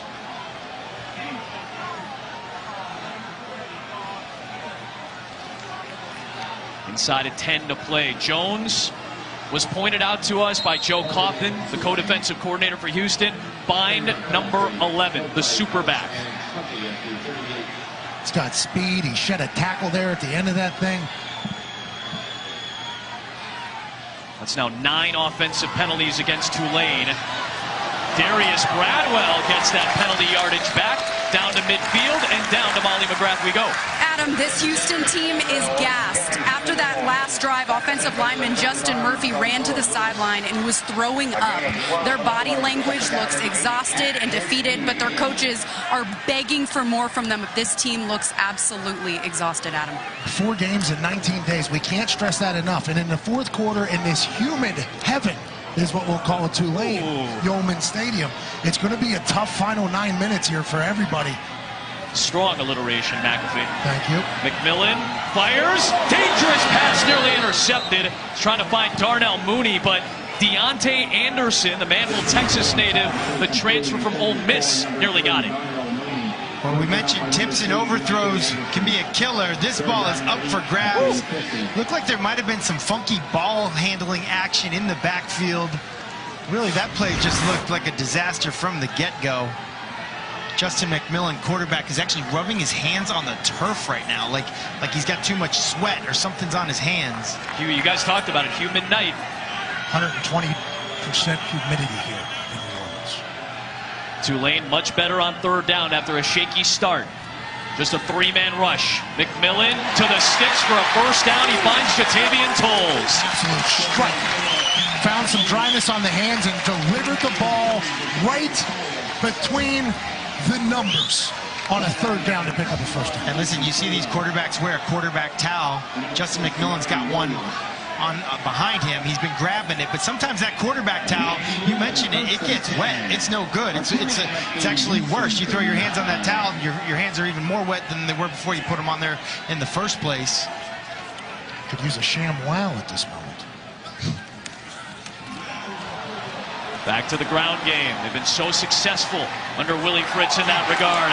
And Darius Bradwell rumbles towards the sticks, a little bit shy to the 30. When you get fatigued, you just lack your fundamentals, you lack your technique, and you've seen it a lot in the tackling department for the University of Houston defense. A lot of broken tackles for this Tulane offense. You can tell Bradwell wants it. He's a senior, he's their big back, he's got good vision. Feed me, he says. Right back to him. Got enough for the first down. Darius Bradwell over 100 yards rushing tonight. He had 3 of those games last season when he ran for over 1,100 yards. Just the 6th 1,000-yard rusher in Tulane history. And that run was only like 1.5 yards, but it was 2nd and 1, so that's called an efficient run. It's like body blow, body blow, body blow. Now they bring in Dauphine into that pile, the teeth of the Houston defense there to stack them up. Number 6, Corey Dauphine. Willie Fritz talked to us yesterday about how big of a game it felt like this was for Tulane. You get the Thursday night prime time slot, national TV, a program trying to get on the rise. They haven't been to back-to-back bowl games since 79 and 80. This is a big year for Willie Fritz and the Green Wave. They also are very confident in their conditioning. They had them all carry around a gallon of water knowing it was going to be a hot night. Helicoptering is Amari Jones. Spun down. It'll be third down coming up here. In the last 17 years, Tulane's biggest comeback was 2 touchdowns, 14 points. They did it twice. They trailed like 21 tonight before coming back to tie this game.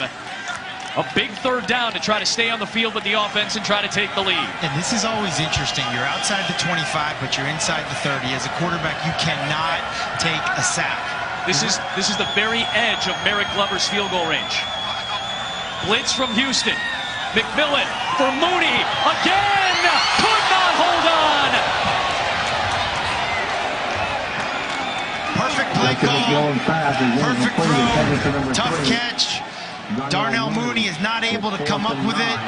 Sometimes when you're running 4-4, you're running fast. That's a tough catch. A little armbar by the defender. Oh, what a throw by Missed Justin opportunity, and they're still in it. They still have a chance. 44-yard try for Merrick Glover. This would tie his career long that he drilled against Auburn 2 weeks ago. You see the kicker on the other side missed 2 kicks. Now it's your time to step up for your team. Glover to deliver the lead, and he has put Tulane in front for the first time tonight. 6 minutes left in the fourth quarter. The first time your team has been on ESPN to knock down a 40-some yard kick. What a big moment for that kick. Great snap, great hold, great rotation. Hit it off his toe a little bit, so it's on the right side. We love those types of refs for the brand, I'll tell you that. If he's going to give him that right over top of the upright, we will take it. No inch left behind when it comes to field goal kicking. 31-28, 6 minutes left. By the way, a field goal that is above or below the crossbar or inside and outside the uprights is reviewable. Kicks that go above the uprights are not reviewable kicks. So the call on the field is the one that counts, as close as that was. What a moment for Merrick Glover. Have we had a game with no controversy? Have we yet? No, this is a controversy-filled crew. No controversy here. That kid is ecstatic that the ref looked up and said, yep, that thing's through. What a moment for that kid. We're talking about literally a 16th of an inch away from that being a miss. Instead, we have a 3-point ball game with the home team taking a lead late. Merrick Glover, 28th career game, third-year kicker for Tulane. Has been rock solid in his career out of Jericho, New York. Friends Academy has been steady, and he delivers a huge kick to put Tulane on top for the first time. They have scored the last 24 points. Let's get a little business done. All state rankings, our college football rankings, week 4, our top 10. Utah goes on the road at USC tomorrow night. What sticks out to you guys in this list? Well, I'm looking at that ACC Network Clemson game, probably just because my brother's calling that game. You know, I'm just being honest with you, man. For me, I'm excited to see how Oklahoma does against Idol. I think they're in good shape, Pat. Georgia, one here in New Orleans. Yes, sir. Georgia, Notre Dame, by the way. That's where our game day crew is on Saturday, 9 a.m. Eastern time on ESPN. 6 minutes of ball. Let's go. De'Aaron King. Good block from Patrick Carr, and he runs right near the sticks. Good run for King to start this drive. Yeah, it's really interesting. You fake to the runner, and then that runner becomes your lead blocker. De'Aaron King runs for about 9 yards, doesn't take a hit. That is a great way to start a drive. 2nd and 1 is a play caller's dream. You got all the options in the world. If you don't get a 2nd down and 1, you got a 3rd down and short to try to convert.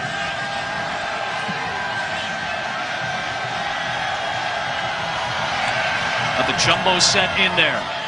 Patrick Carr pounds it ahead. He's got 2 for the first down. And De'Aaron King's wearing a wristband tonight. You know, I asked Coach Dana Holgerson, I said, hey, what's up with the wristband? You know, in the NFL, the coaches can talk in the quarterback's helmet. College, you can't do that. So he's signaling to the quarterback the plays, saying, hey, people try to steal our signals. We got to go to a wristband. And it's key on this drive. Under pressure, he finds Christian Trahan. And Trahan works ahead to the 41-yard line. Staying on schedule here, though. This is a big-time drive for the Houston Cougars. De'Aaron King knows his entire team is tired. Just got to keep stacking yards here and stay on schedule. Markel Blackwell, Brandon Jones are the co-offensive coordinators, checking it out from up top. Dana Holgerson calls the plays from down on the field. Tulane trying to sub.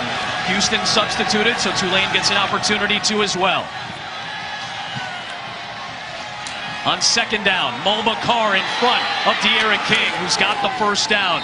De'Aaron King has been in big moments his entire Houston career. He's never had a fully healthy season, but when he's been in, he's been electric, he's been efficient, and he's made as many game-breaking plays as anybody in college football can remember with both his arm and his legs. Yeah, you mentioned the injuries. Last year against Tulane, he tore his ACL. Hadn't gotten hit in 10 months, got hit to start the season, said, hey man, it felt really, really good to get hit again. King, deep shot. Looking for a man, and it's forced out of bounds. Looking for Marquez Stevenson, and Larry Brooks has been up to the task multiple times tonight. That was incredible defense. Matt Hasselbeck ran stride for stride with him, picked him up and carried him out of bounds just a couple inches to force his 2nd down and long here when De'Aaron King and the University of Houston Cougars were starting to get hot. They were ground and pounding there early. Let's see if they go back to it.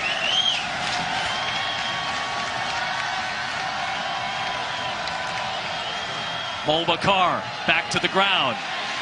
Not a whole lot there. Excellent job spilling to the outside. Will Harper got in there. Malik Lawal and Lawrence Graham all met at the running back. Third down coming up here.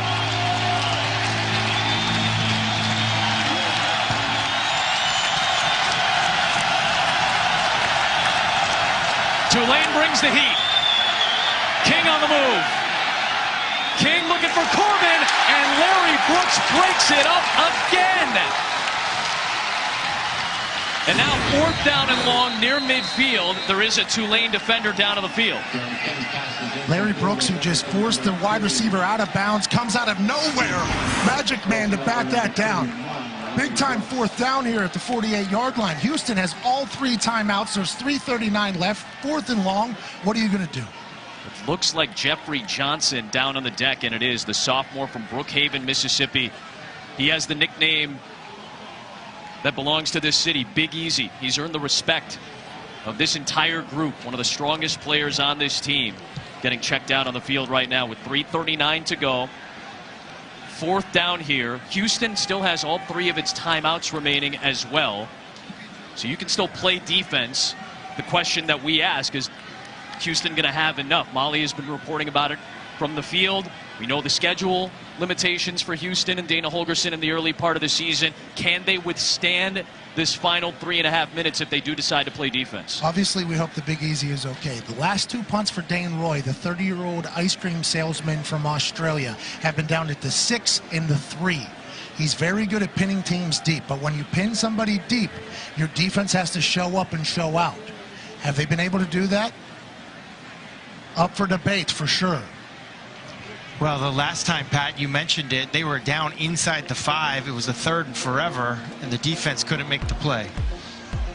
This is what we were discussing. Oklahoma with Prairie View sandwiched in Washington State. That Oklahoma game was on a Sunday night. They're playing on a Thursday night tonight. They'll have only 1 game against North Texas over the course of the next 22 days, so they'll have time for a respite. But still 3:39 of crucial conference football coming down to the wire here in New Orleans. And a credit to these kids and to these coaches for Houston, not making excuses, playing all these games in a short amount of time, really just saying, hey, you know what, this is the schedule, we're here to play. And Dana Holgorsen also even just talked about how he did training camp. He ran his training camp as if there's a game every 6 days, trying to prepare for this moment. And his team has looked good tonight. The Big Easy is getting helped off the field. Great to see Jeffrey Johnson back up on his feet. This guy has a 400-pound bench, a 600-pound squat. So if he's hurt, you know it's for real. They were taking a look at that left leg. Awkwardness that happens. It's hard to see what happened. He had a nice bull rush there. We need 3 members of the training staff to make sure he gets off the field all right. Punter is on the field. Now Dane Roy and the Houston punting unit are going to stay on the sideline. Little pump fake by Dana Holgorsen. Have the punter in the huddle. Send him on the road. 4th and 9. What do you got, Tulane defense? Crowd is losing their minds here. 4th and 9 from the 48. Here comes the pressure. De'Aaron King, a lot of green grass in front of him, and he's got the 1st down with his feet.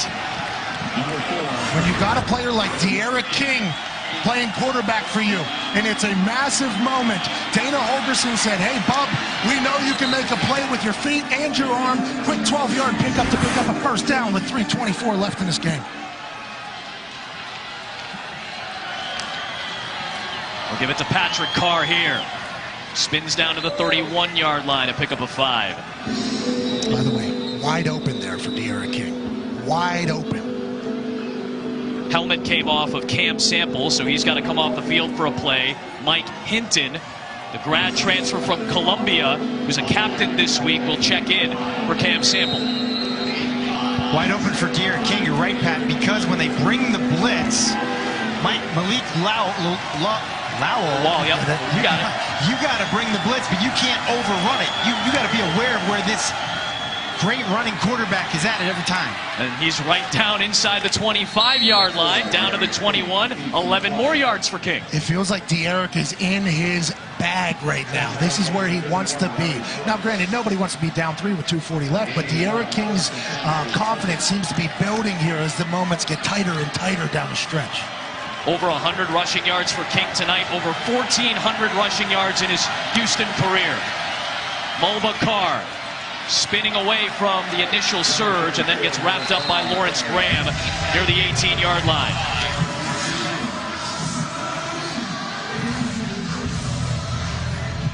De'Eric King does have a game-winning drive in his career. 2017 against South Florida, a ranked team that night.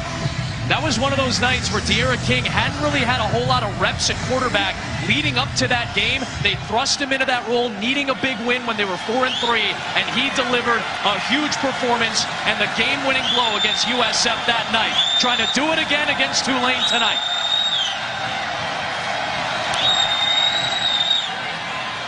King looking. Nothing there, and Cam Sample wraps him up and brings him down. 3rd down. They are in field goal range, too. Dalton Witherspoon has missed 2 kicks tonight.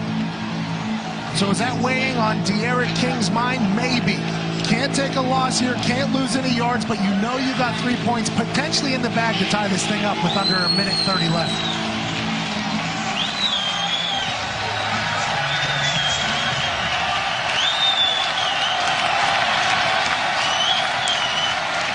Blitz from Tulane. Penalty marker is thrown, and down goes King. We'll have to check the flags. This is going to be against Houston as the initial indication, and then a late flag, a 2-flag play. With 1:10 to go here, this will be key to sort out.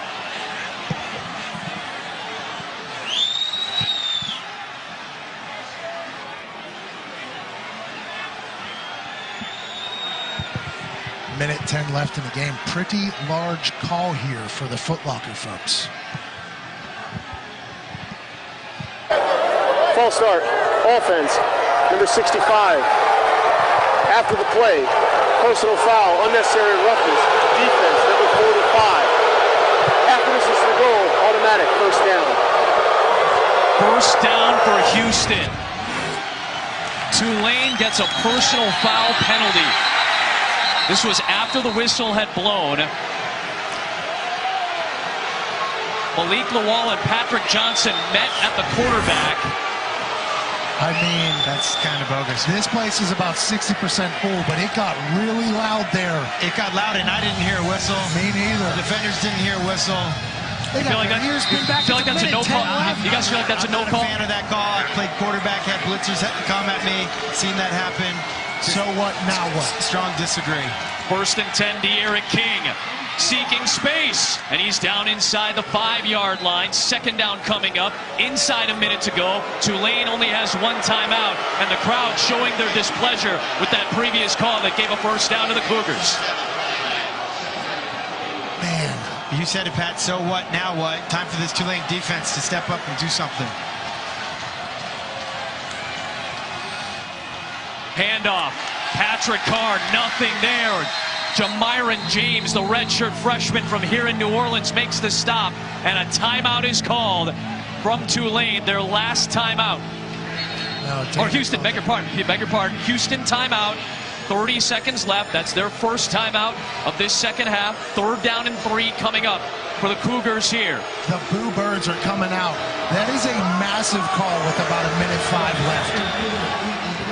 I mean, to put them in position to score here, but the Tulane defense has to step up. You guys were just talking about it. Let's see if we can hear the whistles on that personal foul play.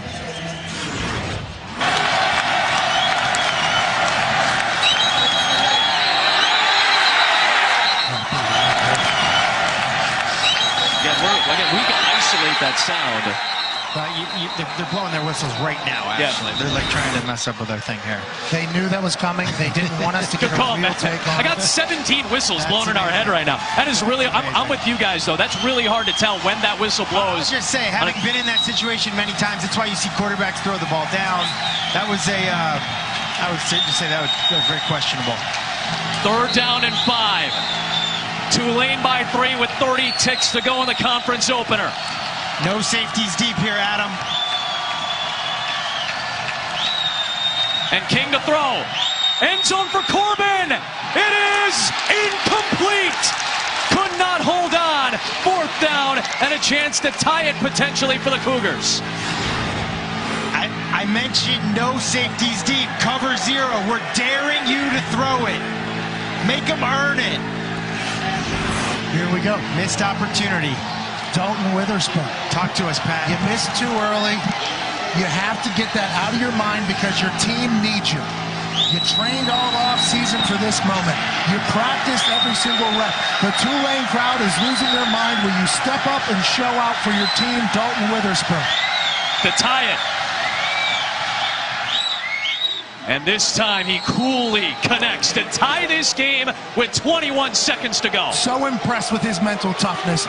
Missed a chippy early, missed another one, but with 21 seconds left in the 4th quarter, his team needed him to make it. He drives it through and hits the All-State hands. 16-play, 68-yard drive extended by the Tulane personal foul penalty. But they get the stop on 3rd down, force the field goal try. 2 timeouts left for Houston, 1 timeout for Tulane, 21 seconds to go. And really only 1 timeout left for Tulane because of the tempo of Houston's offense. They used 2 in the first 2.5 minutes of this half. And they used them both on defense. Yeah. Now, Justin McMillan has proven tonight to be a quick strike threat on a couple different occasions. 21 seconds here, they can really do something. I would say, though, Pat, if we get to a 2-minute situation, there's 2-minute desperation, you're losing, and then there's 2-minute, the game is tied. It's a different mindset for the quarterback and for the play caller. Yeah, it's not a no risk it, no biscuit situation because we still got overtime at home in front of a raucous atmosphere. So Dalton Witherspoon is going to kick away. You got Stephon Hutterson on one side and the explosive Amari Jones on the other. They're going to go with the squib kick to keep it away from the return men. Grabbed by Nick Anderson, and he's going to take a knee to preserve time on the clock. We'll spot the ball at the 29-yard line. Down to the field. Let's check in with Molly. Adam, Justin McMillan, with all the confidence in the world, he brought his entire offense together just now and said they don't care anymore. They're done. They don't care, and we can take over this game. So the energy still high on Tulane's sideline. He came to Tulane 5 days before their season opener in 2018. Took over for Jonathan Banks midway through the season as the starting QB. They went 5-1 down the stretch. 7-2 as a starter. Army brat. Lived in 5 different states before he finally settled down. We're taking it to overtime. He's going to take this to overtime. Between McMillan and King, I love their stories. I love their heart. I love the fact that we get to see both these guys in action. Oh, it's a trick play. Amari Jones, trick play. Oh, they fooled him, and he works it out near midfield. I love everything about that. Coach Fritz is an old school guy, and he absolutely okey-dokes him. Oh, my goodness. Amari Jones out of the pack with it. Now and he picks up 18. Now we have 12 seconds left on the clock with a timeout for the Tulane Green Wave. Stepped out of bounds to save that timeout. Derek Parrish is down on the field. They're checking out his right leg right now. The training staff checking on him. How about that? Pulling it out of the deepest part of the bag of tricks. Well, remember, this team ran a bunch of trick plays against Auburn. Didn't really go the way they wanted it to go, so Will Hall and Willie Fritz were almost a little gun-shy about some trick plays. They bust one out in the biggest spot. Well, this is called victory formation. It usually means you're just taking a knee. Sometimes you have this deep in your encyclopedia of plays. You practice it all the time. You never, ever run it in a game. Willie Fritz, Will Hall. I love it. What a call. Now, Merrick Glover, we saw him deliver a big go-ahead field goal as well. To get into his range, you probably need about 25 yards or so. You can get a 50-yard field goal with about 20. So let's see what Tulane's offense can pick up. As you mentioned, Pat, still 1 timeout remaining for the Green Wave. I love everything about that. What an awesome game tonight. We have been treated well. 8 back in coverage for Houston. McMillan launches down the middle for McCleskey, and he breaks free! Jalen McCleskey! Touchdown! Touchdown! They take the lead with 3 seconds left! Every player on the Tulane Green Wave football team is sprinting down to the corner to celebrate with Jalen McCleskey. Flags are down. Who cares?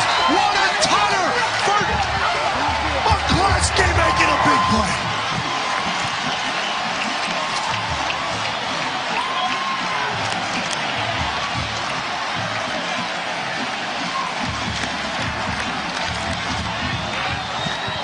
Are you kidding me?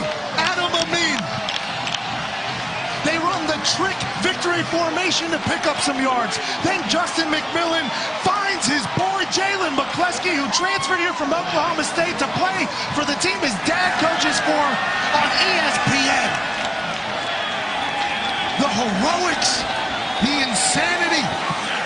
What a finish. He's going to have to kick about a 50-yard extra point with all the 15-yard penalties. Oh, my goodness! Word. 2 plays, 71 yards, 15 seconds. Excessive celebration tacked on the kickoff. An extra point to try to go up 7 with 3 seconds to go. Do you believe this? Incredible 2-play sequence, the trick and then the treat to McCleskey. Well, they drop 8. There's almost nowhere to throw the ball. It's late down the middle. You got him, I got him, no one's got him. McCleskey, we said in the open we wanted him to show up. Only 4 catches on the season. He showed up tonight with his 2nd touchdown catch. This is one he will remember forever. I think everyone in this stadium will remember this play forever. What a finish. We got offensive linemen on the sideline doing the motorbike. You're talking about fans in the stands getting ready to head to the boot right around the corner. And Justin McMillan hands the ball off in victory formation to the super back. Coach Fritz rolled the dice, brought something out of the back pocket there, and all of a sudden you have that magical moment to McCleskey, who transferred in here. Wow. Expecting a squib kick here? I would assume you to keep this ball on the ground, hope for a little bit of a bobble there, run this clock down. If you're on Houston, you're trying to get it and get down as quick as possible. The way this game is going, I would say this game is not over. Never mind, we're going to annexation of Puerto Rico this thing. Stevenson trying to circle around. Marquez Stevenson, a penalty marker is thrown. Still on the move, gets a block, taken down. We'll have to check the flag. But if it stands, what a night and what a win for Tulane. Let's check the flags.